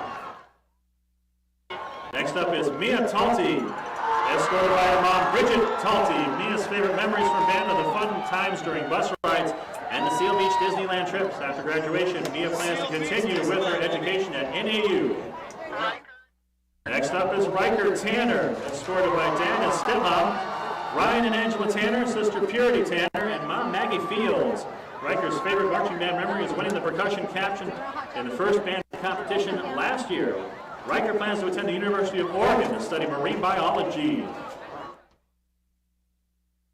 And our final band senior is Heath Van Cooney, being escorted by his mom and dad, David and Kristen, and sister Kayla. Heath's favorite memories are hanging out with Cameron during practice, taking caption for percussion during competitions.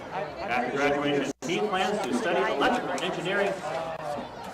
Let's have a big round of applause for our class of 23 Red Mountain Marching Band seniors.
Please welcome to the field the Red Mountain High School Marching Pride. The Marching Pride will be performing their 2022 show entitled Cosmos under the direction of drum majors Alan Lotman and Riley Mulville.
The Red Mountain Marching Pride is under the direction of Jennifer Hamilton, Director of Bands, and Taryn Jones, Assistant Director of Bands. Percussion instructors Evan Dixon, Wardell King, Rob Davis, and Matt Izquierdo. Visual instructors Taylor Gowdy, Raina Richardson, Chandler Romney, and Zach Lifko.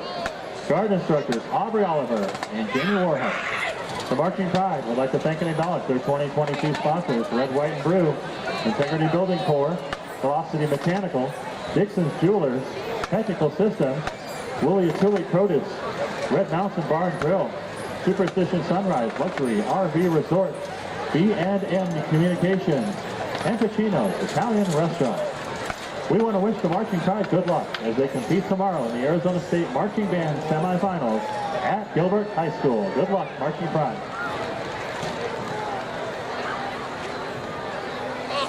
20 seconds. That's nice. That's all in the sandwich.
We welcome you back inside the Parker & Sons press box on the campus of Red Mountain High School, right here on Red Mountain TV. Kevin Derryberry alongside my guy, Chris Andrianis.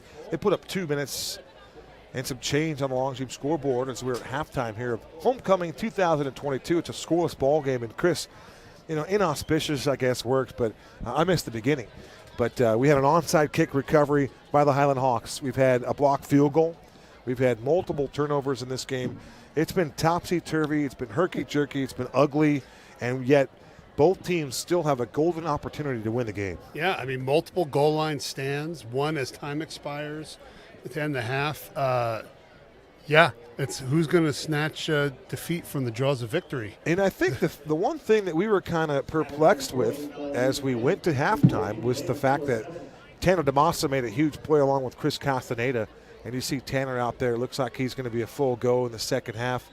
But the idea that Brock Farrell elected to forego the three, and we start to put 2 and 2 together, and you think about, well, they had a block punt, had a block field goal, and a bad snap on a second punt.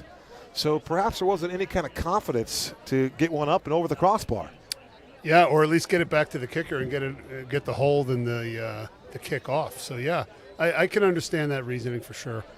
It does when you lay it out like that. You can, it does. You come up with some rhyme and you come up with a reason as well. But on the offense, let's talk about the offense. We saw Jacoby Lane take a couple snaps out of that Wildcat package. Do you think there's a play in there for Jacoby to wing it, throw the football, or do you think we're going to see more of the same? And is it Kyle Heap's? Is it his game in the second half, or do you think we could see a change if they can't generate any offense? I think we're going to see a mix. I mean, they did have some limited success moving the football. Jacoby had a touchdown taken off the board with a penalty. He did. So I think there are.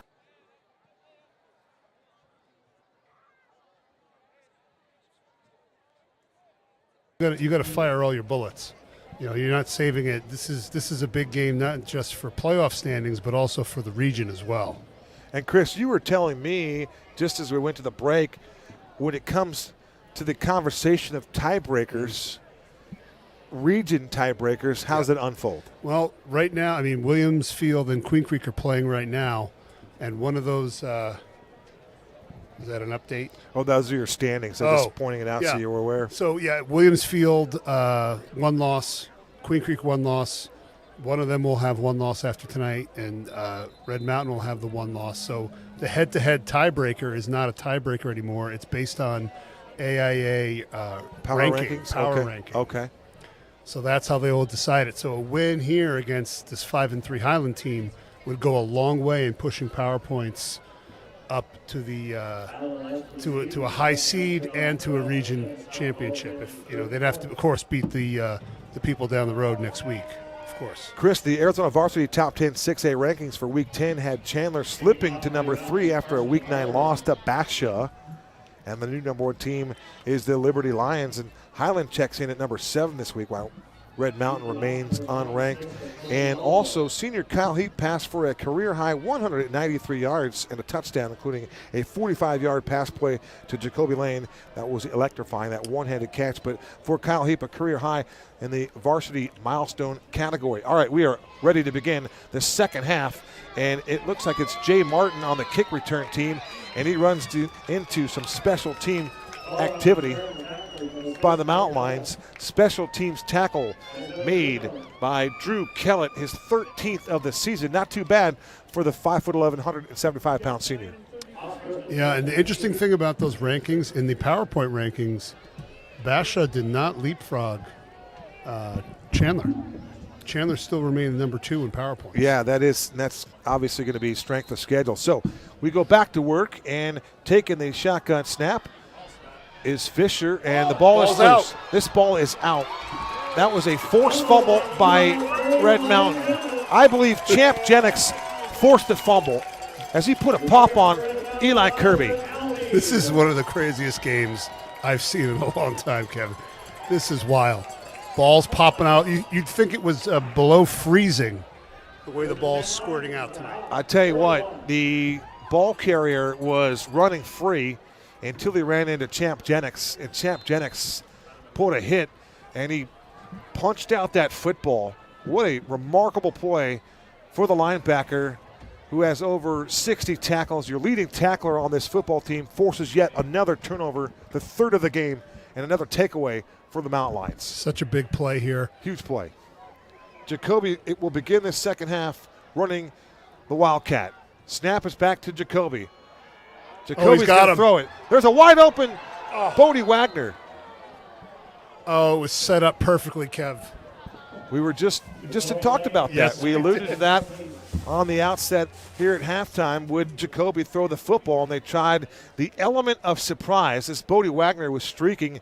And Bodie Wagner had what we're all looking for, and that's a little separation. And he had a lot of it. Unfortunately, Jacoby can't drop back and then throw it to himself and make a highlight reel catch unless he's Bugs Bunny. If we slowed that down just for a second, Chris, it appears as though that Jacoby had enough time to stop, plant his feet, he and loft that one down there. Yeah. He got a little too excited. I think he saw him wide open. And, sometimes those are the hardest throws to make because you overthink it. Here comes Kyle Heap working from the 41-yard line. They run student body left. It's Edwards in the backfield, and he's going to get taken down. Nothing doing at all for Gianni Edwards. The reason for that is the outside defensive play of Cooper Scott. He beat everybody off the ball, and Scott, again, disruptive in that backfield. It just seems like which offense is going to find a way to put something in the end zone, and that might be all we see tonight as far as scoring. The defenses are playing well, and the offenses are not at this point. That is a fact. Edwards remains in. He is to the right of Kyle Heap. Snap back to Heap. Heap over the middle of the ball is caught by Bodie Wagner, and Bodie is going to break a tackle and fight his way for first down yardage. Outstanding second effort by Bodie Wagner. We've seen Bodie grow in leaps and bounds over these last few games. From a couple great contested catches to his touchdown a couple weeks ago, he's really blossoming into a fine young receiver. Kyle Heap to the sophomore Bodie Wagner, gain of 11. Nice stop by Cullimore. And it's 1st and 10 from the Hawk 30-yard line. Working left to right here. First drive of half number 2 in a scoreless football game. Edwards will now move to the left of Kyle Heap, working out of the gun. 3 wide receivers to the wide side of the field. And there's a play fake, and the ball is thrown over the middle. Penalty marker comes flying in. I think he hit someone on the sideline, it looked like. It looked like a sideline infraction. Wagner made the reception. Chance Coughlin there to make the immediate hit. And the preliminary indication of this infraction is going to go against Red Mountain. They're going to say procedure. He left early, perhaps. It was definitely the side judge who threw it. I think Coach Enders is trying to get some clarification on that call. So they'll spot the ball at the 35-yard line of Highland. The Hawks were 8-1 last year at home, and they were 3-3 in road games. So you just look at that number alone and say this team doesn't play as well on the road as they do at home. Captain Obvious checking in. Jacoby with the ball again. Some great push.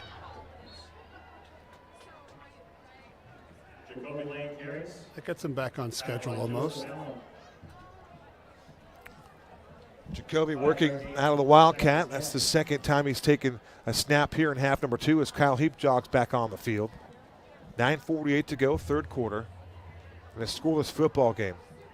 And now Heap leaves the huddle, and he'll line up where Jacoby Lane usually occupies. So it's Jacoby in the backfield, about 6 yards deep. Takes the snap. Jacoby to the edge, and he can't get there. Too many white shirts. All set up there by the defensive end. Cooper Scott, as Brigham Stewart also came in there, but it was the containment for Cooper Scott to force the action of Jacoby to come back inside, and that's where the cavalry was. They call that setting the edge, Kevin, and Yes. he did a phenomenal job of it there. He did a fantastic job. I thought Jacoby was going to run to the corner and wasn't able to do so. Outstanding work by Cooper Scott. Third down and 10 from the Hawk 30-yard line. Here comes the blitz, and Kyle Heap is going to go down in his name. We have another flag And down Heap. here from the side judge. So a flag thrown on the play. Brock Farrell in his 6th year graduated a lot of dudes from last year's team, including all-conference honorable mention quarterback Gage Daly, who was also an all-region performer.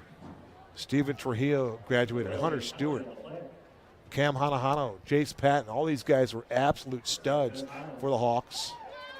And, of course, Bob Swoboda. Oh, yeah, Bob. Evan's got a little hold brother, there. Ethan, was on that team. So the hold, in this case, is going to favor Red Mountain. So it's a defensive holding, which will be an automatic first down for the Mountain Lions. So on 3rd down and 10, they get the holding penalty assessed to the Highland Hawks, and that is a huge, huge advantage here for Kyle Heap and Coach Enders. Ball spot at the 20-yard line. 1st and 10. Clock rolling with 8:37 to go. Joining the huddle late for Red Mountain was Brandon Allen. He's got 2 TDs to his credit, and he'll line up to the far side. Tight formation for Heap.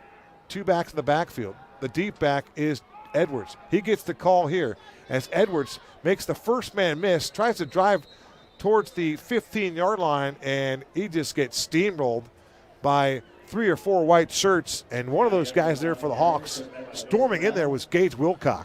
Yeah, I feel like if they can string together 3 or 4 positive plays, that might be enough to get the ball into the end zone. They got a nice run on first down here. Can they stay on schedule and get to a 3rd and 2 or a 3rd and 3? Like you say, 3rd and manageable. Right now it's 2nd and 7 on the 17-yard line. This is definitely Shekinah rigorous territory if you're thinking 3. It's Heap under center. The pitch to the tailback Mauderer this time, as Mauderer is going to gain a little momentum as he falls forward towards the 15-yard line. But again, too much pursuit of those white jerseys in the backfield. And right now that right side having some challenges with this defensive front of the Hawks.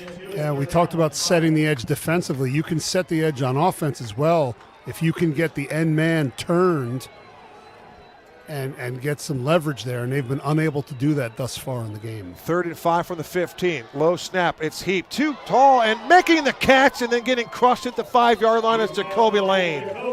You talk about hanging your receiver out to dry. Boy, Jacoby Lane got absolutely clobbered on that catch. But again, Jacoby, another circus grab for the all-time leading receiver in Red Mountain history with yet one more spectacular play. Yeah, he threw it behind him a little bit. I feel like if he had led him, he may have just gone into the end zone there. But yeah, Jacoby made a great grab going back for it and coming down, holding on to it. Gain of 10 yards. Kyle Heap to Jacoby Lane. 1st and goal to go from the 5-yard line. 2-back set. Aviles is the fullback. The deep back is Edwards. The tight end goes in motion to the far side. This is a handoff to Edwards. Edwards to the 3. Edwards to the 2. And he's denied. Now we go right back to the offensive line. Excellent work up front by Red Mountain. One of those guys getting it done down and dirty was Jefferson Giles. 6'4", 280, an absolute load. And he was down there in the pile making it happen. 2nd and goal for the 1. Will be a sneak from Heap. It's Heap, and he is going to... Throw your hands up, man. Looks like he's going to score, but we're waiting for the officials, and we're still waiting. And they put him up. They finally put him up. The line judge says that Kyle Heap has scored a touchdown. A 1-yard plunge as Kyle Heap just burrowed his way into the end zone, and Red Mountain strikes first here in this scoreless football game. Ma, you get the sense that it may be insurmountable at this point to be up 7-0. It is a big scoring play for Kyle Heap, and for Heap, his first rushing touchdown of the season, and I believe that's the first of his career. Here comes Shekinah Rigrish, and there's movement up front, and perhaps, boy, there was movement on both sides of the football, Chris, but this is a big play. If Do you it get goes tempted? Do you get tempted to go for 2 here if they move you up? Well, I would definitely think that over, yes. In this kind of game, if you can get 2 here, that'd be big. Huge. I would definitely consider that, and this is what the officials are talking about.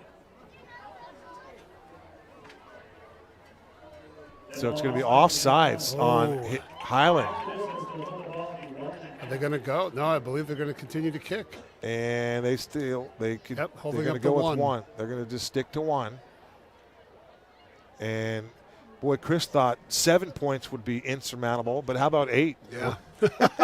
Then again, though, it could end up being 6, I guess, too. So take the more, I can't say sure thing, but take the more higher probability. Now, as far as Shekinah is concerned, she has been really, really impressive. She's 28-29 on the year out of a Chris Castaneda hold. Snap back, placement down. The kick is on its way, and the kick is right through the uprights. Shekinah, once again, she is true.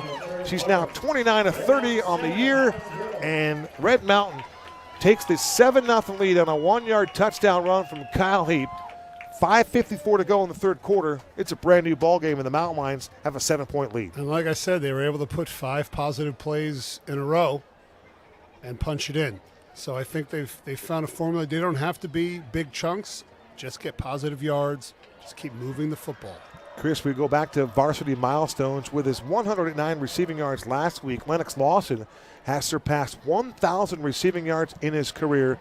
He's sitting on 1,068. Lennox, got to have you back next week. I hope you're healthy. I hope things are going well for you. And you and Carter Crispin have some unfinished business heading into play next week, let me tell you. Where would that put him all-time as a receiver on the all-time list? Well, Jacoby's number 1 at a little over 1,600 yards now, so that kind of gives you a little bit of a range, I would say. So top 10, sure. Yeah. So Carson Mouter has the kicking duty tonight. I thought Kai Evans was due back, but it's going to be Mouter. Swings that right leg through it, and from his own 9-yard line, this is a reverse. And they reverse to the far side of the field, running with the football for the Highland Hawks was Ezekiel Nautu. Nautu, a Twitch wide receiver, 5'10", 175. Honorable mention as well for Nautu. And he'll take it to the 26-yard line. Champ Jennings on special teams gets the stop, and for Champ, he just continues to make plays for this football team, and he's really starting to put himself in that special category with his 69th tackle of the season, and he also has a strip here tonight. So Fisher to the ground game, and again, they go right up the middle with a big hole, and off to the races is their running back.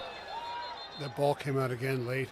It's Jay Martin running roughshod right through the middle and through a huge hole on the interior of this Red Mountain front seven. And that was a big run, arguably the longest of the night for Jay Martin, a gain of 25 yards. 1st and 10 from the mountain line, 46-yard line. And again, they go back to the same play. And once again, the tailback calling his number as Jay Martin. All 6 foot, almost 200 pounds, 190 for Jay Martin.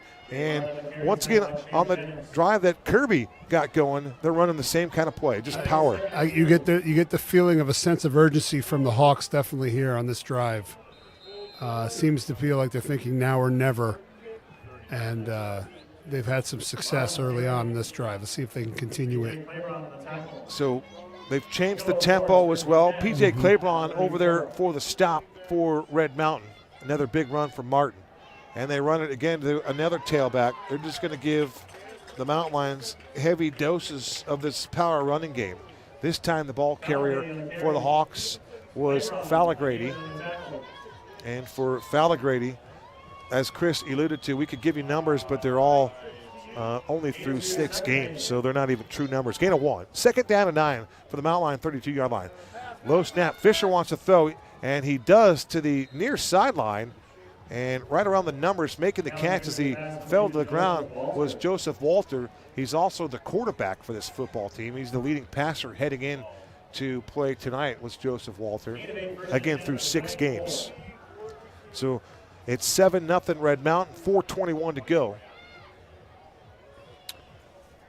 in this 3rd quarter. He had all kinds of time to throw that football there, Kevin. He pumped it, changed his mind, went back to his outside receiver, and was able to complete it.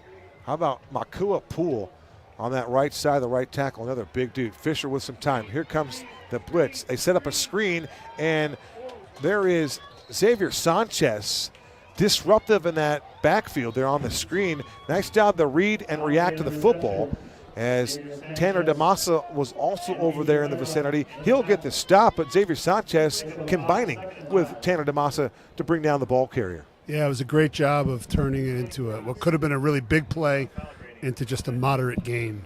So Fallagrady with a 5-yard pass reception from Fisher. And for Fisher, an easy throw to make, gives him some confidence. 2-by-2 with the wide receivers, 2 to the left, 2 to the right. It's Kirby the back. It's Kirby open, and Kirby is going to get taken down immediately. Great open field tackle there by Chris Castaneda. And for Castaneda, Chris, we've talked about him quite a bit. He's just getting better and better. Another tackle for him. He's got 23 of those now. He's made some game-changing plays over the last few weeks and continues to do so tonight.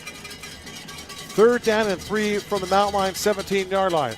They go to the ground game, and running the football is Jay Martin, and it'll be close. Think he got there. It's all about the spot, Chris. Based on what the line judge coming in, he's short. How about Mauder and Caleb Heydrich all over that play? Caleb Heydrich. Good to have him back. Doing a great job in his familiar linebacker spot. Looks like they're going to a heavy set here. 4th and 1. If they went for it on 4th and goal for the 5, you know they're going to go for it here on 4th and 1 for the 15. The deep back is Martin. It'll be Fisher under center.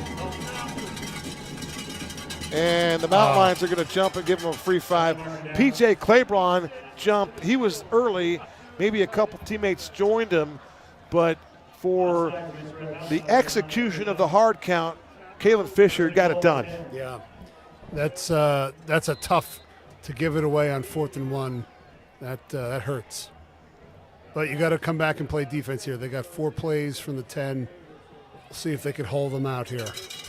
You know, the Hawks, they returned 47 lettermen from last year's team. They lost all those studs, but they still have a deep, deep football team with a lot of experience. 1st and goal for the 10. Fisher to the air, and the ball is a high lofted pass that's going to be caught and then out of bounds. It seemed like that ball was in the air for about 10 minutes, didn't it? At least 10 to 12 minutes. That ball literally was, in a hot air balloon ride on its way to the intended receiver. In this case, it was Mason Sparks. Sparks caught the ball, but he was about 1.5 yards out of bounds. And as Chris alluded to, that pass was dropped off somewhere from here in Mars. Fisher had a guy in his face, and I think he had to put a little more air on it than he would like. Couldn't tell who it was. Was it Kazmarek that got in there? The defensive player was Xavier Sanchez. Sanchez, okay. Kasmeric would have to run an awful long way to get to the boundary. No, I mean in the quarterback's face. Oh, throw. yes. Oh, the pressure. Sure. Yeah. I think Braden might have been there. Yes. Second and goal for the 10. As they realign things, they're shifting all over the place. And now Brock Farrell is going to take a timeout. Yeah, this definitely feels like an opener of the season. You know, a lot of procedural timeouts. You know, two guys going in motion. You almost get the sense that both offenses are trying to recreate themselves tonight, probably for different reasons. You know, obviously Red Mountain trying to replace some injured guys and find a way to generate points, and Highland just trying to find something consistent and hold on to the football. Well, the Hawks, in that quality win category, they defeated Desert Edge 27-6. They've beaten Brophy College Prep, who's come on and really shown that they're going to give people fits and compete. And last week's shutout win over Pinnacle was clearly a quality win, as the Pioneers are still being revered as an open team, which is surprising to me. But on the flip side, the quality loss category, the Teal and Black fell to Lone Peak 13-0. They lost to Hamilton only 10-8. And then, of course, they lost to Sorrel 27-10. But, yeah, I think you used the term, they like to muck it up a little bit, right? They just kind of, they can win ugly. And they have done that before. They're not interested in style points. They are trying to control the football, control the line of scrimmage, and not turn the ball over. And unfortunately, they've been putting the ball on the ground quite a bit tonight. Their offense only has 148 points through 8 games. That's an 18.5-point average. So they don't really get in too many shootouts, do they? No, only 1,100 yards of offense taking out without the Saguaro game stats in there. So it's Walter, the quarterback. He gives it up immediately on the handoff. And he had Walter out there as well as Kalen Fisher, and they went to Jay Martin.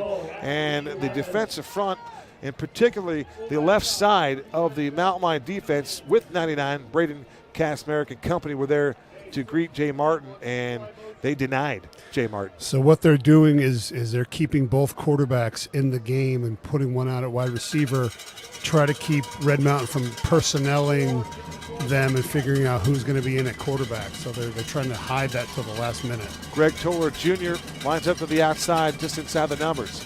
There goes Sparks going back the other way. Snap back to Fisher. Here comes the Red Mountain blitz. They dump it off to Martin. Martin breaks one tackle at the 10. He tries to work his way inside the 10-yard line, and he's going to get absolutely hammered to the turf. A bunch of black shirts arriving at Jay Martin at the same time, and there was a whole bunch of black shirts there, including Caleb Heydrich and Tanner DeMassa and company. It looks like they're going to kick the football here, Kevin. So perhaps they have ironed out the long snap challenges. This would be a 24-yard field goal attempt for Crockett. Snap is back, placement's down, the kick is on the way, and the kick is through the uprights. 31 and a half seconds to go in this third quarter. Our new score, Red Mountain 7 and the 7th-ranked Highland Hawks 3. So that answers that question. It could be 7-6, Coach. It could. When you think about it. 7-3 our score here at Jim Jones Field on Senior Night 2022. We're going to take a break. When we come back, more football as the Mountain Lions lead it 7-3. You're watching Red Mountain Football on RMTV.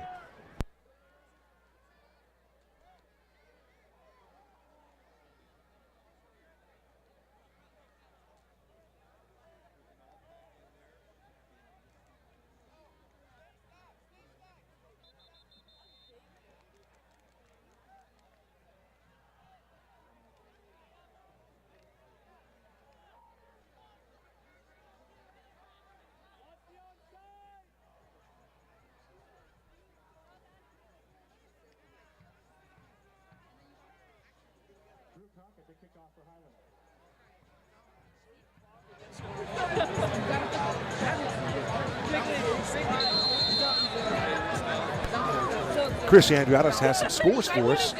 Back with you here in the Parker & Sons press box. Kevin Derryberry alongside Chris Andriatis. 7-3 our score. Here comes Mr. Crockett for Highland. That's Crew Crockett. I feel like his brother had played at Chandler or another big-time school, maybe at Highland before that. So he pooches it to the far side. Inside the numbers, making the catch for the Mountain Lions was Jeremiah Aviles. And for Avalos, just secures the football. And after the 3 points on the 24-yard field goal from Crew Crockett, the Red Mountain Mountain Lions will send Kyle Heap back on the field. In the third quarter, Queen Creek is leading Williamsfield 20-7. Wow. Boy, that's just a perfect example and illustration of the short-handed team that Red Mountain played with last week. Losing Carter Crispin was fatal in that game. Yep. Heap the handoff to Gianni Edwards, and just nothing doing. Edwards does not have a lot of momentum, and then that offensive line swallowed up. Ethan Clement with the tackle.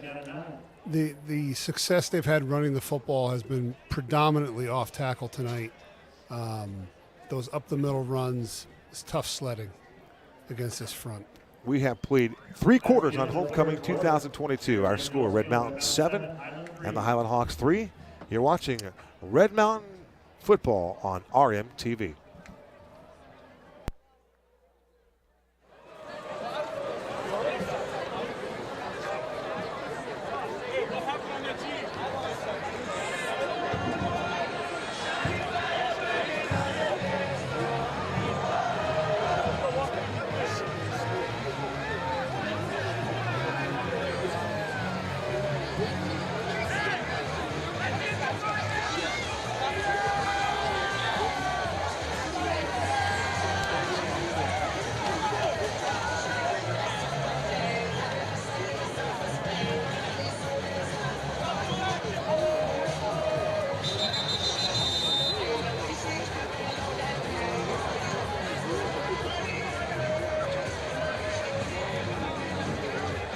Fourth quarter begins. It'll be 2nd and 9, Red Mountain at the 30.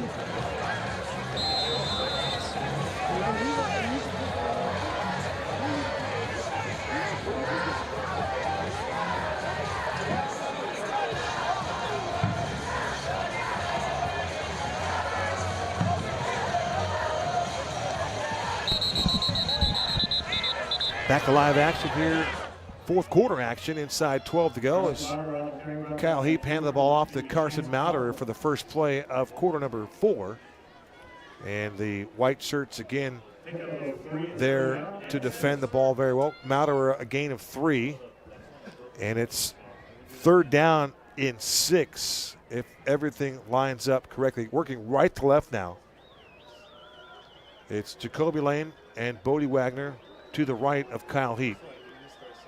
2 wide receivers that way.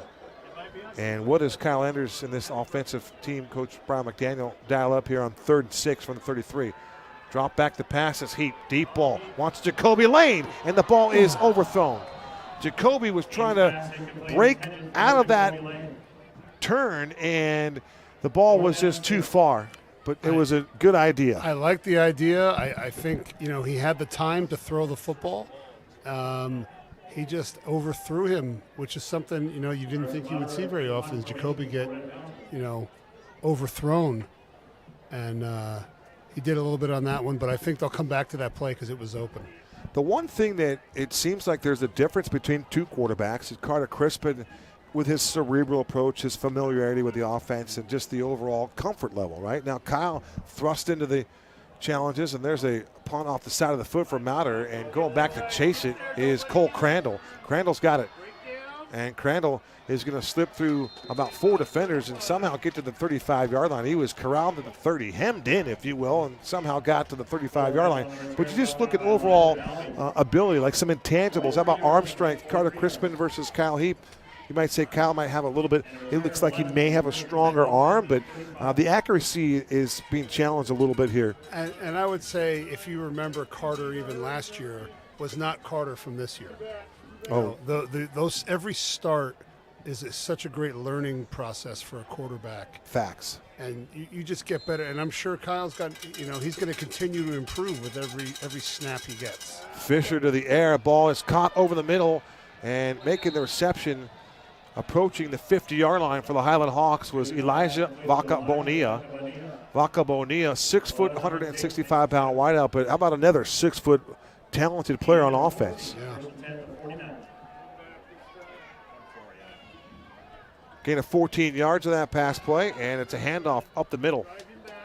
One thing that Brock Farrell's team is they are physical. They're physical up front, and they will run 3, maybe even 4 different ball carriers at you. They call that fresh legs. Yeah, and we talked about earlier, you're able to highlight the strengths of each particular back based on the play call, and like you said, you don't get tired. So Fallagrady limited to just a couple of yards before P.J. Claiborne came up here. And by the way, P.J. Claiborne's mom just popped up to the press box here, and she wanted to let us know that it's P.J.'s birthday. So happy birthday to P.J. Claiborne. And thank you, Ingrid, for sharing that. 2nd and 7 from the 48-yard line. Mount Mine showing blitz.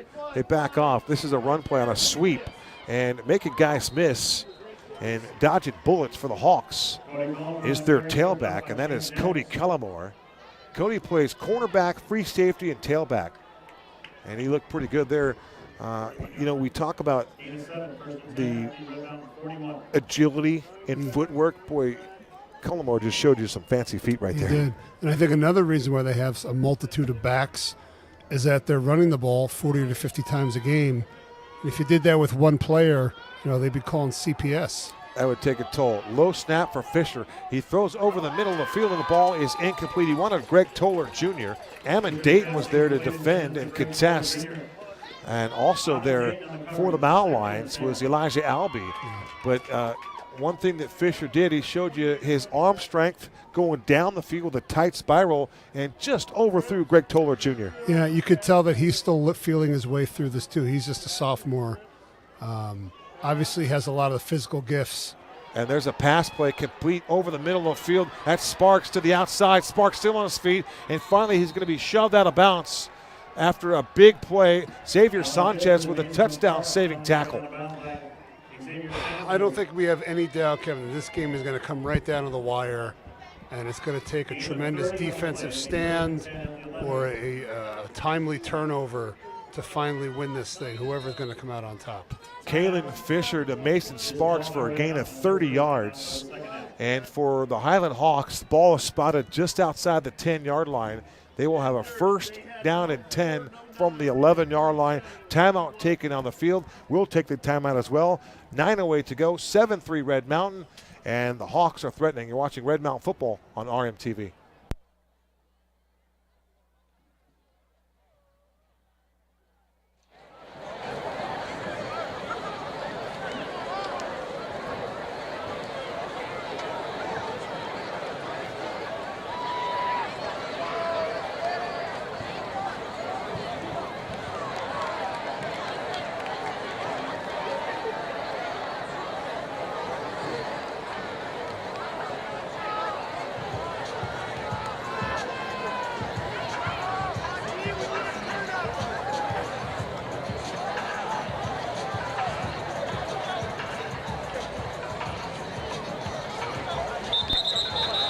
We'd like to thank a couple of our sponsors for Red Mountain Football. We've got a great group of sponsors, to say the least, Chris. Chuck's Fine Meats, quality meats for all of your grilling needs. Family owned, located at McKellips and Power. Great people and great service. Continued proud sponsor of RM Football. And by Century Marine, bringing families together on the water since 1979. Specializing in new and used boats for all of your water needs. All right, here we go. This is going to be the tailback, Cullimore, as Cullimore starts left, cuts it back inside, and there are some black shirts waiting for Cullimore. Yeah, it was a direct snap right to him, try to get a fly sweep going, and not a lot going there on that play. Elijah Albee, wearing 1-4 down there, was able to get a hand on a shoe top and bring him down. Just a gain of 3. 2nd down. Same play again. 7 from the 8. They go right back to Cullimore, and again, Cullimore is going to be denied. Great work by the Mountain Lions defense to string him out. Champ Jennings over there to make the tackle. And now it's going to be 3rd down and a couple of yards. Well, the Hawks, they can move the chains. Sorry, Kev, I wonder if there's anything to read into here that they're not putting the ball in the hands of their quarterback in the red zone here. They just got a lot of dynamic, powerful runners. It'll be Cullimore again taking the snap. He's got Chance Coffin to his right. It's Cullimore taking the direct snap, running right, leaps over some defenders, and as he gets to the 1 yard line, he gets knocked backwards. That might be a first down for them, Kev. Tanner DeMassa got to the goal line and shoved Cullimore back. What a hit. A torpedo taking out Cullimore. What a play by Tanner DeMassa. Unfortunately, they got their first down, so they have 4 more snaps from the 1. Well, we knew they had a chance to get the first down, so they got the first down. So it was a great play. It was a touchdown-saving tackle by DeMassa, but now this Mountain Wide defense has got to really get angry here in a hurry because the Hawks are a couple of footballs away in length from taking the lead. First and goal to go from the 1.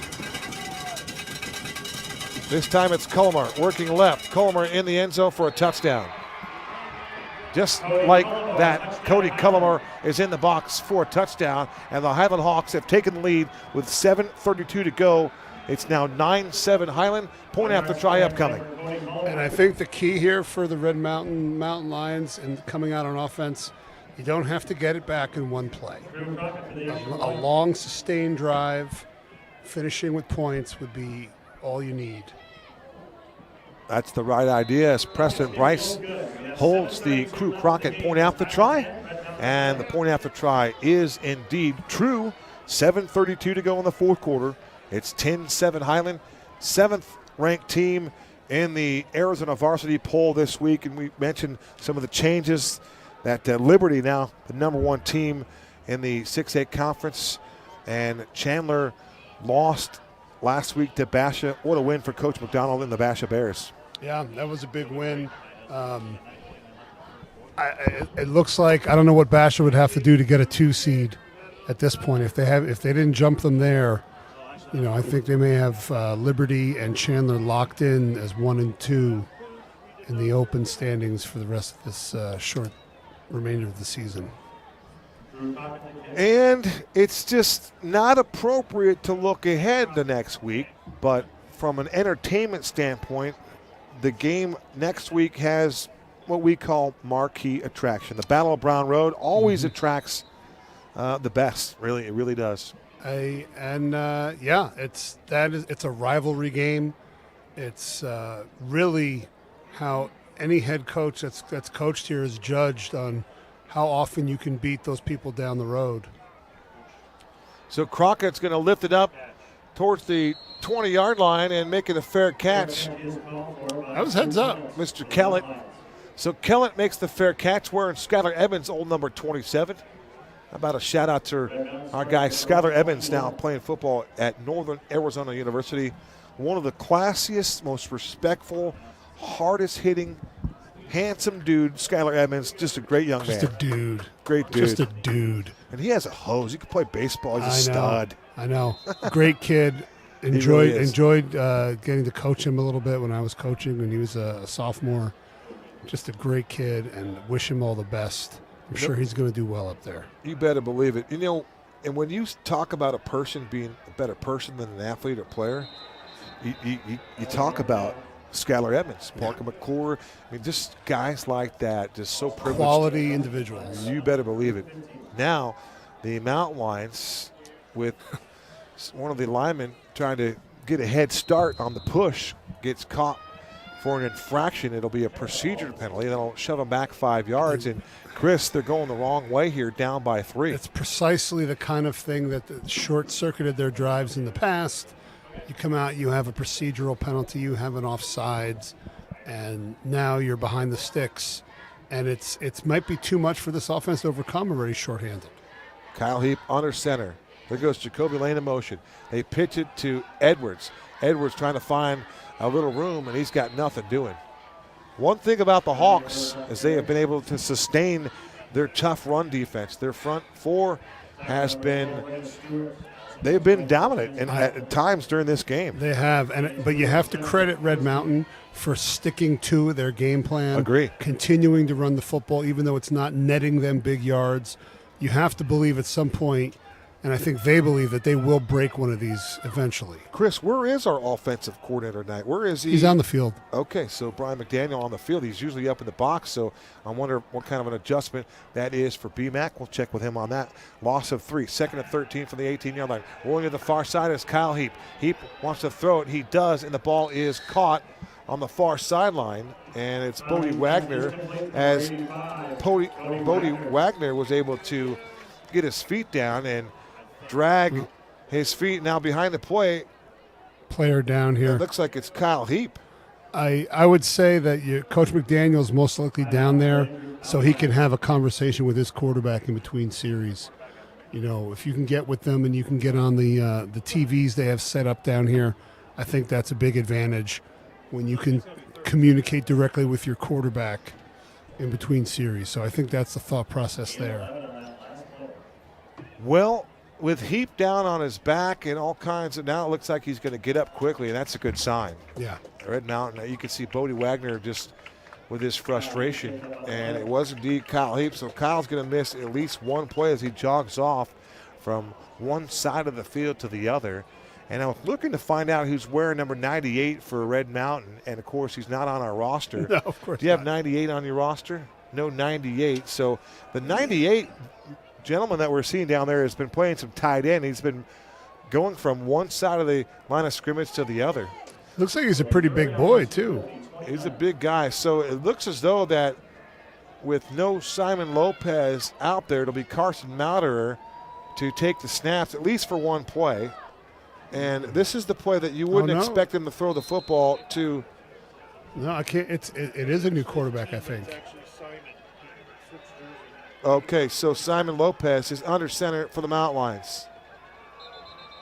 And Simon Lopez is now wearing number 15. He was wearing 46 for the junior varsity for Coach Runge's squad. And another poorly timed penalty to put them back behind the sticks in 3rd and long. Yeah, that is ill-timed, Chris. I would agree with you there. 10-7, Hawks have the lead. Scoreless first half. And it was Kyle Heap, a 1-yard touchdown plunge for the Mountain Lions for their only score. And it was the tailback for Highland, Cody Cullimore, getting in the box for the Hawks. They added a 24-yard field goal from Crew Crockett. And that's, here we go. Oh, no. And now there's a non-contact injury for the Mountain Lions. I have never seen that in my entire life. Oh, no. Carson Mauderer. Just cramped. Yeah, hopefully he just cramped up there. Boy, you saw it, folks, at home, but Carson Mauderer lined up to the right of the quarterback, Simon Lopez. No, check that. It was two backs. It was a two-back set. You had Edwards and Mauderer just fell to the turf with no contact. The only thing I've seen even close to that, I remember back coaching in New Jersey, our center came out. We were on the goal line, and all of a sudden you get down to snap the ball, and you see the defensive player start running. As he was standing over the football, he was vomiting onto it. Oh. And the ref had to stop the game. They had to come out and get the fluid off the field. Okay. And but he did not jump off sides. He just continued to vomit on top of the football. Crazy. I saw Nico Marchiol, West Virginia product now, former Hamilton quarterback. In fact, Arizona Player of the Year in high school football, Nico Marchiol. I saw him vomit on the field in an ESPN game. And I want to say that was against, it could have been Bishop Gorman. Oh. It might have been Chandler as well, if memory serves. But either way, so now DeMassa is going to check in at tailback as Mauderer gets some hydration. So Tanner DeMassa is going to line up to the right of Kyle Heap. So Heap takes the snap. Heap from the pocket. He throws over the middle field. The ball's incomplete. Tavion Suing was the intended target, and there to break the play up was the Highland Hawk defensive back, Jace Need.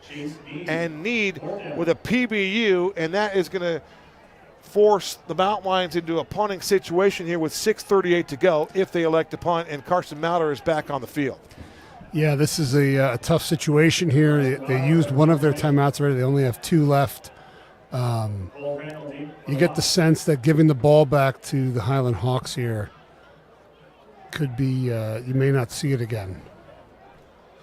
For the Hawks, their ground game is rolling. After 6 games, they ran the football 144 times for 703 yards. Good for an average of just under 5. Snap back and a good snap by Skidmore. And Mauter sends that one on a low line drive kick, taken there by Crandall. Crandall makes the first man miss, gets to the 40, 42-yard line, and they're going to stand him up right there. Excellent special teams work. Caleb Heydrich, Champ Jennings, among others, there to slow down the return man. In this case, it's Cole Crandall, the all-region second-teamer, and he's an all-region second-team punt returner. Another 6-foot athlete for Brock Farrell.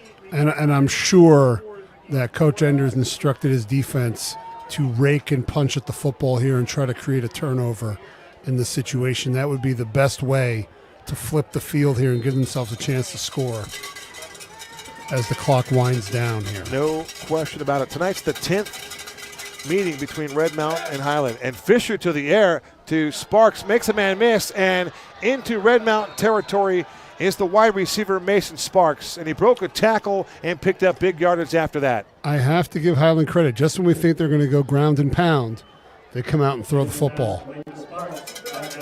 Fisher to Sparks. Quick tempo. Gain of 15 yards. 1st and 10. Highland. They go back to Martin. Jump cut and find an opening on the left side. And Jay Martin's is going to gash off 9 yards, maybe 10 based on the spot. And the Hawks are running downhill, and the clock is rolling against Red Mountain. Yeah, if they have any kind of special blitz call to make or some kind of wacky coverage look, this would be the time to do it. How about a strip or a turnover? Fisher to the air again, another slant in and out of the hands of Sparks. Ooh. And that ball was almost placed into a tip drill, and that would have been what the doctor had asked for. I would argue that he made a football move there.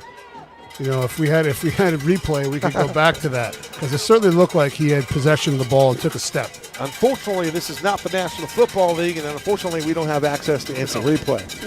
Replay on. Martin again as he tries to find an opening, and he does. And you can see Martin as he tries to escape the players on him. He'll inch his way forward as if he was inching his way across the line. So he's going to be actually denied. He is denied, Chris. How big of a play is this if you're the Mountain Line defense? Huge. 4th down and inches. Watch the football, D-line. The deep back is Jay Martin. Fisher is working out of the pistol. The Mountain Lions have to maintain their discipline here and do not jump off. Again, it's Fisher to the ground game. They go to Martin, and Martin is going to lower his head, and I believe he's going to be marked short. It's all about the spot, Chris. I cannot tell from our angle. It's awful close. It's all about the spot, and I think the Red Mountain defense has come up with a stop on 4th down, and maybe they're going to measure. They're going to measure. Yeah. Oh, this is going to be huge. You got to build the drama for that, Kev. You got to get a measurement on that. You got to bring out the chain gang and put them down there, and this will be a pendulum and momentum swinging type play upcoming. What a stand there by the defense. I cannot tell from our angle. It's going to be super close. So here comes the chain gang. And right now, this game hangs on the balance of this measurement. And I think he's going to be short. He's short by my goodness. About 3 chain links.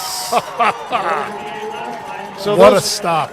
The guys up front, Jennings, Claybron, and Cass Merrick, and the guys doing the dirty work down low get the biggest stop of the game, and they get the football back. The defense did their job. Now offense, you got to find a way to get the ball 60 yards and take the lead here. The idea, Chris, obviously score a touchdown. But if you're thinking 3, you need to get to about the 25-yard line for Shekinah Rigrish to have a chance. Okay.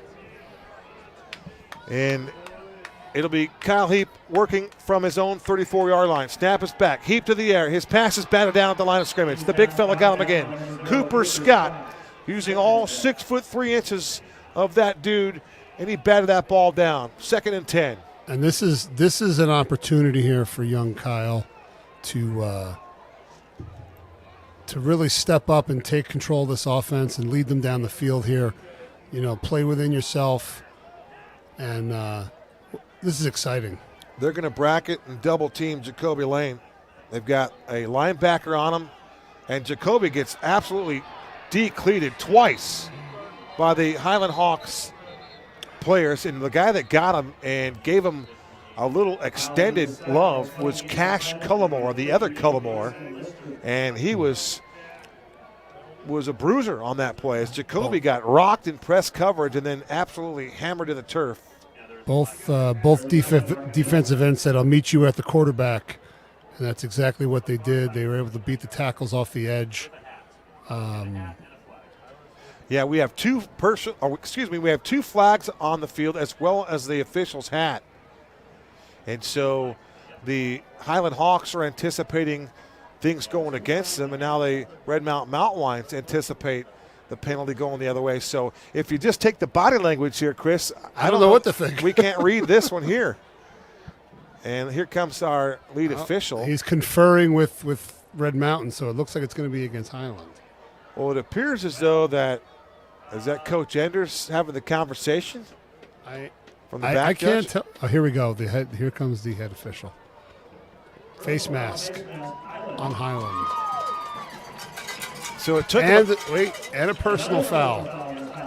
Wow. That's a 30-yard swing, Kevin. So it took the officiating team a couple of minutes to sort it out, and when they did, it's going to result in 30 yards of penalty yardage for the Red Mountain Mountain Lions. And I'm guessing that one of them was on Heap on the sack, and one of them was on Jacoby with the tackle there and the unsportsmanlike foul for sure on Jacoby Lane.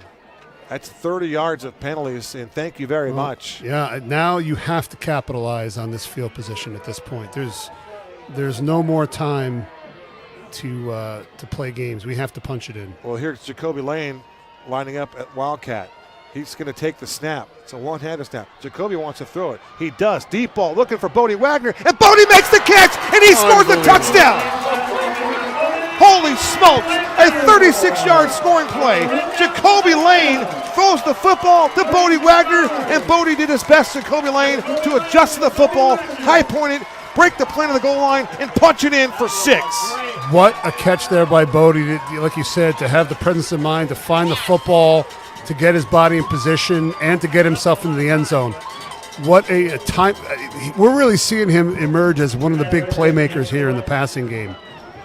For Jacoby Lane, his second touchdown pass of the season, if you can believe that. And here comes Shekinah Rigrish on for the point after try to add on to this Red Mountain lead. Snap back, placement down. The Rigrish kick is right through the uprights. 4:16 to go in the fourth quarter. Our new score, Red Mountain 14 and the Highland Hawks 10. And how about the aerial assault from Jacoby Lane, throwing the football this time to Bodie Wagner as Bodie hauls in yet another touchdown reception for him. And the super sophomore continues to establish himself, this time with a 36-yard touchdown reception, good for his third score of the year. B-Dubs with the big play, and they went back to that same exact play that they missed on to start the half. And they hit on it that time, and couldn't have been a better time to come up with a big play like that. And Chris, you just had to be patient long enough. You knew that Jacoby was going to step up and make a play, not necessarily for sure on the passing end, but he threw that pass. And if you would, just go ahead and read off my impact players of the game before this one started. When I got here, I set this down on the table and said, here you go. This is what we're going to do tonight. And Chris, go ahead and share the information. You please. have Jacoby Lane, you have Champ Jennings, and Carson Moderer. In that order. In that order. In that order. Are you kidding me? KDB, a You're magician. quite the prognosticator, aren't you? All right, little help from my friends, no doubt about it. All right, there's a pretty good kick by Mauder. On the return, here comes the Highland Hawks down the sideline. Watch out here. This is Ezekiel, now 2. And now 2, still on his feet, out across the 40, 45-yard line. Ball comes out. Red Mountain says they got the rock. Let's wait for the officials. And there was a block in the back, too. So if that's a Red Mountain football. Wait till they sort it out. Just by the spot of the football, Chris, it's an indicator to me that the Hawks are going to retain possession. But there was a block in the back that's going to push them back at least 10 yards. Penalty marker dropped at the 25-yard line. Stephen Van Beekum down there in those yellow shoes, hanging out next to the official, giving him his 2 cents on what he thinks just happened. It's 14-10. Jacoby Lane to Bodie Wagner for 6, and that has given the Mountain Lions the lead here. Yeah, and now, Highland not exactly built for these type of situations. Can they come up with enough big plays to get the ball down the field and score here within 4 minutes against a defense that's held pretty strong for most of this game? Let's be honest, Chris. After that touchdown throw from Jacoby Lane to Bodie Wagner, we could just walk off with that one. That was outstanding. They go back to Martin, and there's plenty of time here for the Hawks to do damage as Jay Martin continues to run with authority. And one thing we've seen about Jay Mart is he's a finisher. Yes. Oh, my. Yes, he definitely falls forward every time, every run. So Jay Martin with a 12-yard run as he's been patient, working on that left side. And he'll just be patient enough to rip off another 4, maybe 5 yards. Jay Martin in that category of 75-plus yards tonight. And that left side of the line of scrimmage and the offensive line doing a great job for the bigs. And every tick of the clock is helping Red Mountain here. So as the clock continues to run,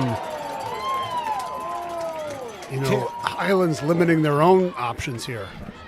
How about the run in the middle of the football field by the Highland Hawks? Their fullback, if you will, the guy with a neck roll that CA pointed out, Eli Kirby, 205-pounder, ran into Tanner DeMassa, and DeMassa won that battle.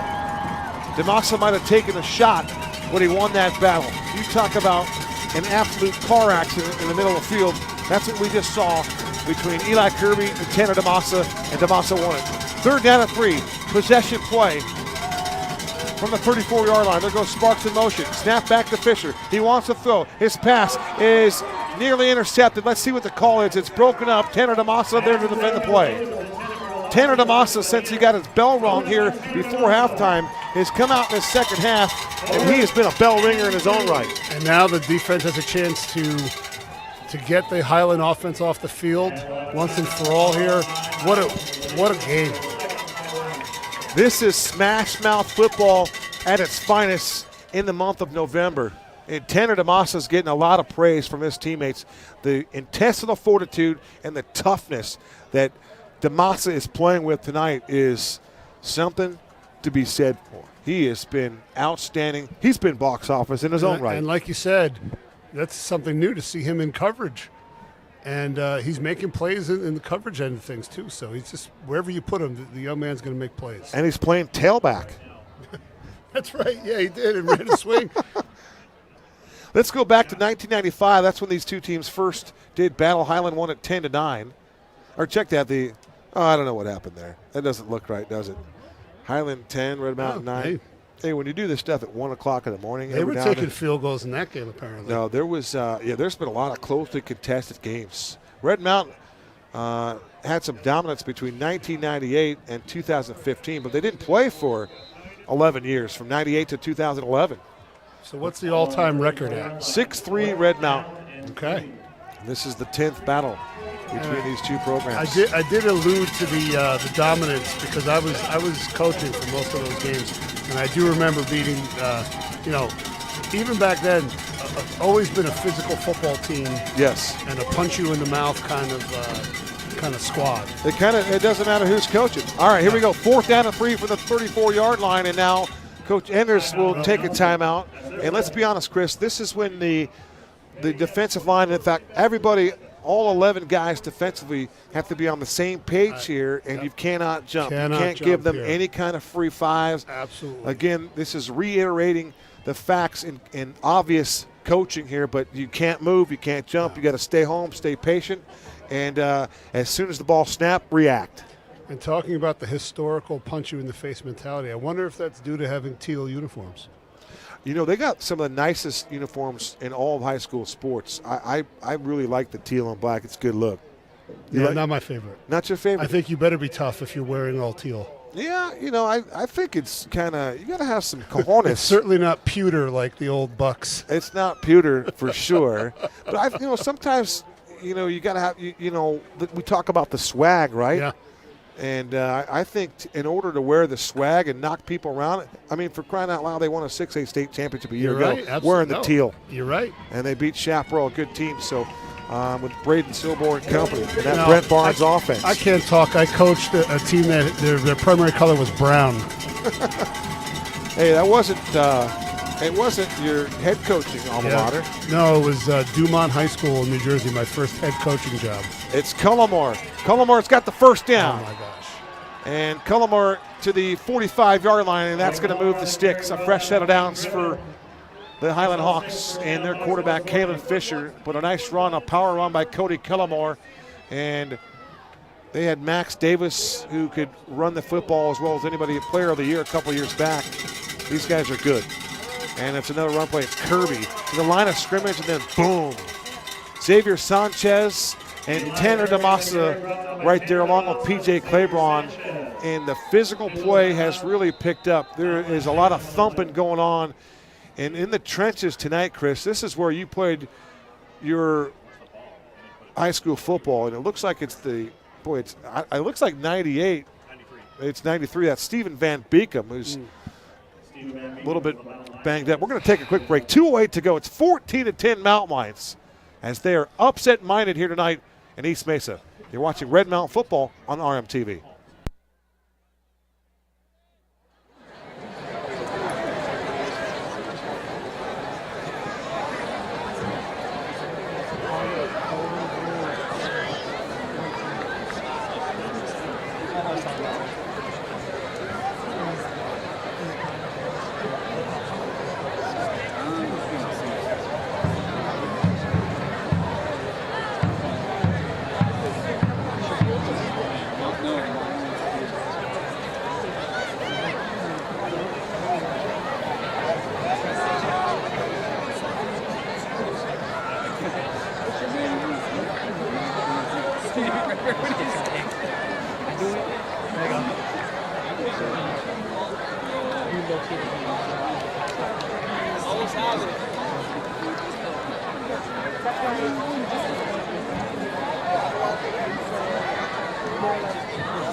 We're back inside the Parker and Sons press box. Kevin Derryberry alongside Chris Andrianos. 2:08 to go, 14-10. As the Red Mountain defense is going to be asked to win this ball game. Braden Kazmarek moving positions. Fisher to the air with all kinds of time. Fisher loads up. His pass is caught. It's Toller to the 35. Block in the back. Ooh. And Toller Jr. takes it inside the 30-yard line. They'll spot it at the 27-yard line. And now we'll wait and stop the clock as the Hawk medical staff will come out on the field and attend to one of their. Did you have any doubt that the game was going to come down to the last play? I mean. Well, when you talk playoff football and it has that playoff feel. Yeah. Maybe it's just because it's cold. It's the November weather. Yes. By the way, so I'm getting all kinds of reprieves here on the facial hair as they're saying, hey, it's no shave November, right? Is it no shave Movember or November? I don't know. Either way. Well, you got the goat and the stash, so you're good. But I trimmed up the beard. I had the full beard last week. Oh, you aced it, huh? Yeah. Okay. What goes into that decision-making process for you, CA? When it starts getting itchy. When it's itchy and it's annoying, I just cut it. How's the clock rolling? They just asked them to start the clock. 1:51 to go. Ball's at the 27-yard line. And because it wasn't a timeout. It said the player's off the field. So the play clock could be an issue on this snap, too. So Fisher will take the snap. There goes Sparks in motion. Snap is back. Fisher being pressured. He dumps it off in the flat to another running back and a new number. And that's going to be. That was Cullimore, I believe. That's Alexander Fallagrady. Fallagrady. So Falagrady makes the catch. The play of the night so far is the Fisher pass to Greg Toller Jr. That went for unofficially right near 30 yards. And that allowed the Hawks to move the chains. And now the clock is stopped with 1:20 to go on the, why would the clock stop? Did he run out of bounds? Okay, yeah. we'll take that. Gain of 1. Fisher, empty set. 4 wide receivers to work with. 7-step drop. Fires over the middle field. The ball's caught. This is Cullimore working up the sideline. And here comes a penalty marker flying in for the back judge. And let's see what this one is all about. This might be one of those rub route kind of plays, and I think it's going against the Highland Hawks. Preliminary indication, an infraction against Highland. And let's see what the call is. It's holding on the Hawks. Wow. Wow. Every penalty at this point is so costly. So they're going to push him back. It'll be a first down for the Hawks. Cullimore once again has been tremendous in this fourth quarter, has a touchdown run, and he's also been involved in the pass game a little bit. But for Kalen Fisher, they're letting him throw the ball, the sophomore quarterback. And it's not Joseph Walter, it's Kalen Fisher. And the sophomore getting a chance to lead his team down the field, down by 4 points. A field goal's not going to get it done. The Hawks need to punch it in. And the Mountain Lions need a turnover here and a takeaway right now. Fisher to the air, right back over the middle. Again, it's Cullimore. Same pass play, same result, first down. As Cullimore picks up another 12 yards. And right now, the Red Mountain defense in that bending situation, but they cannot break. Yes, they're conceding the shorter route so they don't give up the big play here. Here comes Damasa, and it's, again, a check down from Fisher.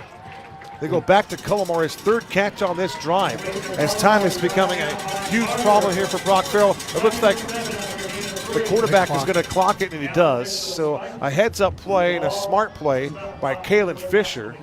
No movement, everybody was set. And Chris, the degree of difficulty for that as a quarterback, a sophomore quarterback, to get everybody set in crunch time, that's hard. It is hard. It's managing the game and having control of the offense, and he's doing a pretty good job for a sophomore. This is, I think it's only his fourth start. Cullimore is in the slot to his left. Empty set, 5 wide receivers for the quarterback Fisher. Jump ball in the end zone, and the ball is caught for the Highland Hawk touchdown. Oh my gosh. Who else would it be? His fourth catch in a row on this drive, and that is Cody Cullimore. There were an awful lot of hands on that football. It looked like anybody could have come down with it, and it looked like he was able to rip it away from the defender. You know, I was anticipating a batted ball or maybe even a pick, Chris. But again, he threw it into traffic, a ton of traffic at that. And now when you start to think about the heroic mindset here as the kick is on the way, the extra point is good. With 45.4 seconds to go, the Hawks have surged ahead here. They lead it 17-14. And now all the pressure will be on the offense. And you don't have a lot of time to put together a drive. You can't. I think Jacoby Lane, the ball has to be getting into his hands. Yeah. Either by snap or by throw. Right. So, again, we're thinking the same way. In some way, Jacoby's got to get involved here. Mm-hmm.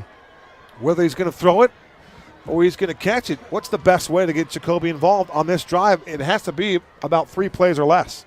I think, giving him a run-pass option out on the edge, whether he just takes a snap and runs one way or a handoff perhaps, I think, or even a pass.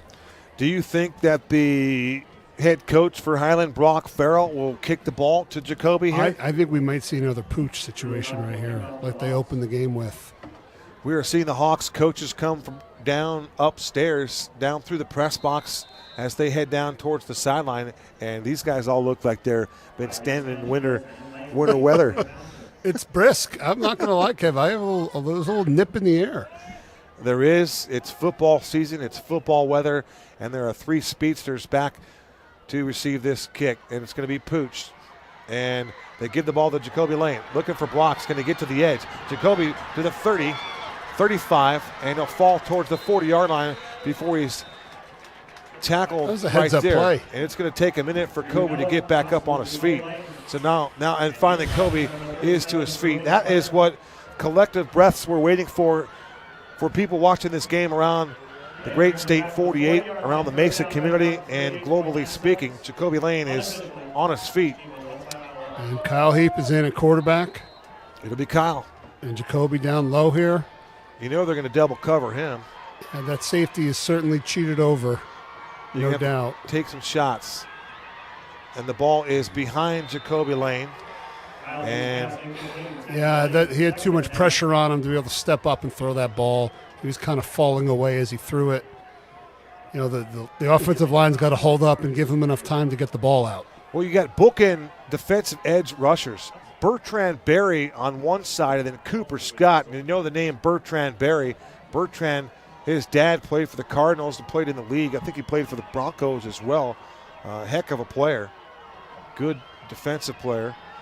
Here comes Kyle Heap. He's going to have to scramble to the edge, and he's going to get to the 40, maybe 41-yard line, and he's going to take a shot. Oh, and they're going to get the flag. As Kyle Heap took one on the dome. 2 penalty flags came in. This will be a 15-yard unsportsmanlike foul against Kyle Heap. And again, he took a shot, and there is first aid heading over to look at Kyle. So much like Gunn and Moore a couple weeks back, those head-to-head collisions are brutal, and they are just oh so tough to have to deal with. And now you can see that Kyle Heap hasn't gotten to his feet yet, and they're now trying to create a little bit of some room for Kyle to be looked at and receive some medical treatment. It didn't appear that it was a head-to-head collision. I couldn't really tell it was a bang-bang play. But the ref saw something. I think it was more about the finish out of bounds, that he was already out of bounds when the player came in and finished him off. But then all the guys playing officials for the Mountain Lions, they all indicated, hey, man, he just got drilled in the dome. Well, you could sell it. Well, no, they definitely were just talking it through. And obviously he got his bell rung for sure. I just don't know if it was a head-to-head or it was just the fact that it was late. Okay, now they've rolled them over. I can see that much, but there is a wall of humanity in front of Kyle Heap. The question is going to become if and when Kyle Heap comes to, with 29.2 seconds to go, do they go back to Simon Lopez? Is Jacoby asked to win this game at quarterback, or how do they react? Talk about being thrown into the fire.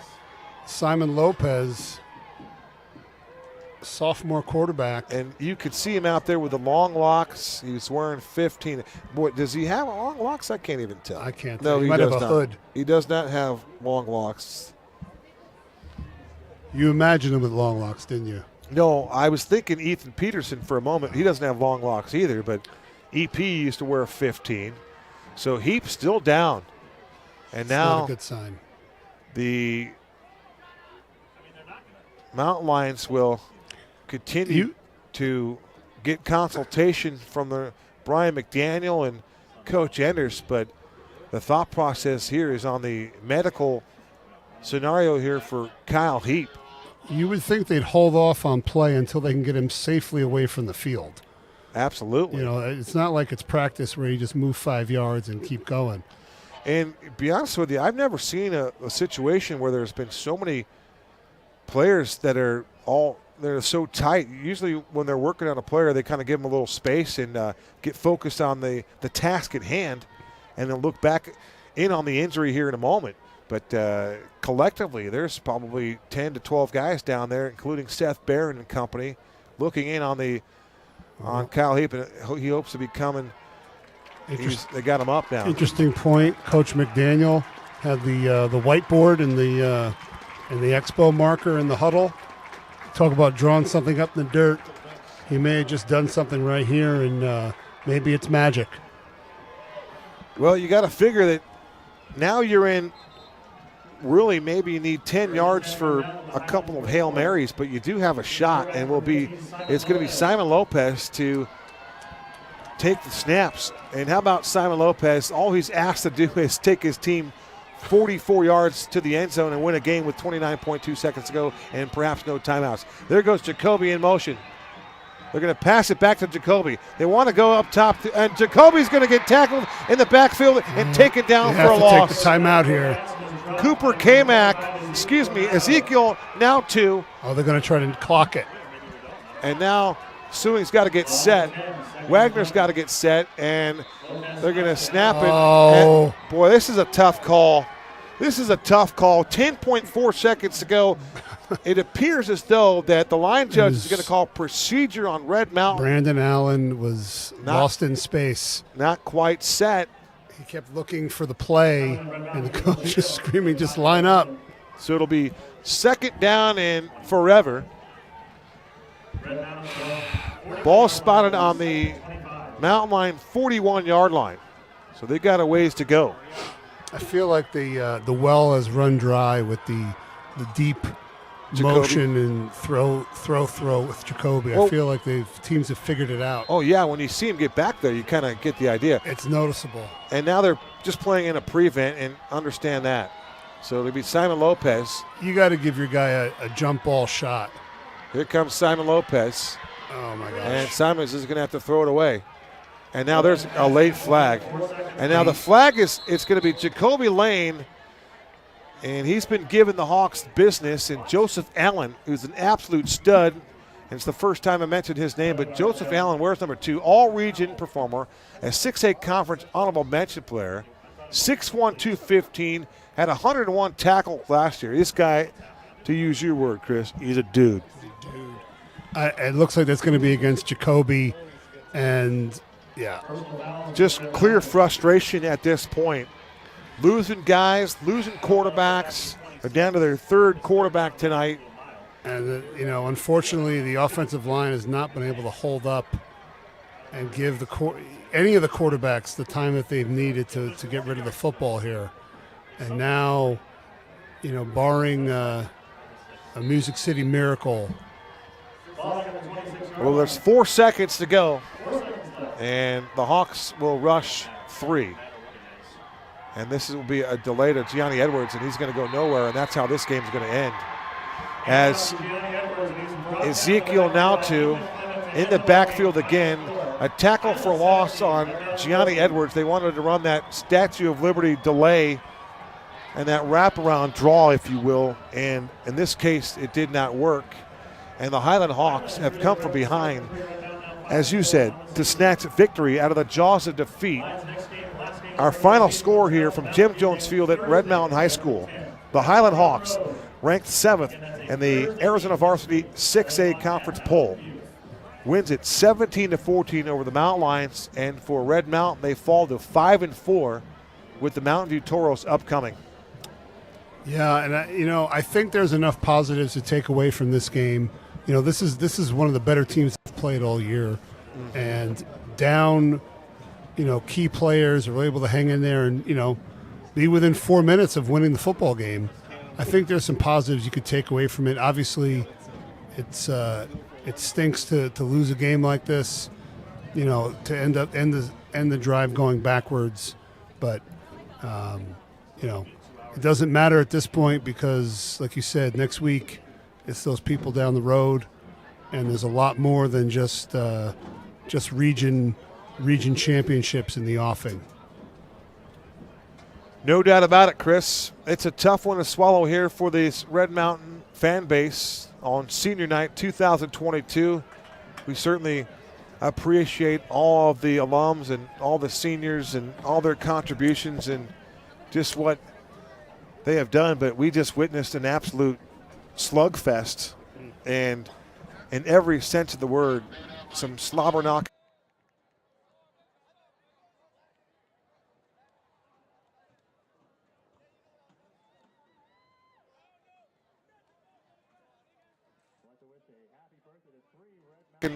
Football playing out there. And if they did play again, Chris, it would be in the postseason, clearly. And it's a matchup that could very well happen. This will be a tough loss for Red Mountain when it comes to the seedings. Yeah. And the loss of the ability to capture some power points tonight. They won't be able to do that. But Coach Enders will quickly flush this one out. And Short week. It's a short week, and you also got to get your guys back. It'll be about health. Yeah. Would Lennox Lawson make a difference in tonight's game? You better believe he would have. Oh, absolutely. Would Carter Crispin have made a difference in tonight's game? You better believe it. Huge. So one other note, we want to make sure that we are clear here. Thoughts and prayers out right now for Kyle Heap. We don't know what his status is. We don't see him on the field. It looks like he was able to get to his own feet and walk off on his own feet, but he got clobbered. And, again, we'll be thinking about Kyle, and hopefully he is okay. His brother Preston's still on the shelf. We might get Preston back next week. That would be a big get. That would be nice to have the top tight end on this in this organization to be available. 17-14, the Hawks win it. For Highland, they improved to 6-3, and for the 2021 6A state champions, they were able to dig down deep and muscle this one out.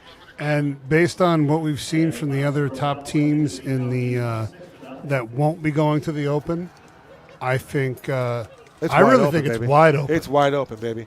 I agree with that wholeheartedly. For the man next to me, Mr. Tyler Abel, and for Sarah Peepler and all of our great viewing audience, for everybody affiliated with Red Mountain TV, for Jeremy Knutson and his staff, for my broadcast partner, Chris Andriatis. Our final score here tonight, where the Highland Hawks come from behind and win it 17-14. Great physical health accompanied by lifelong mental health is what we all strive for. Remember, it takes one conversation to impact or make a difference in someone's life. Until next time, so long for now.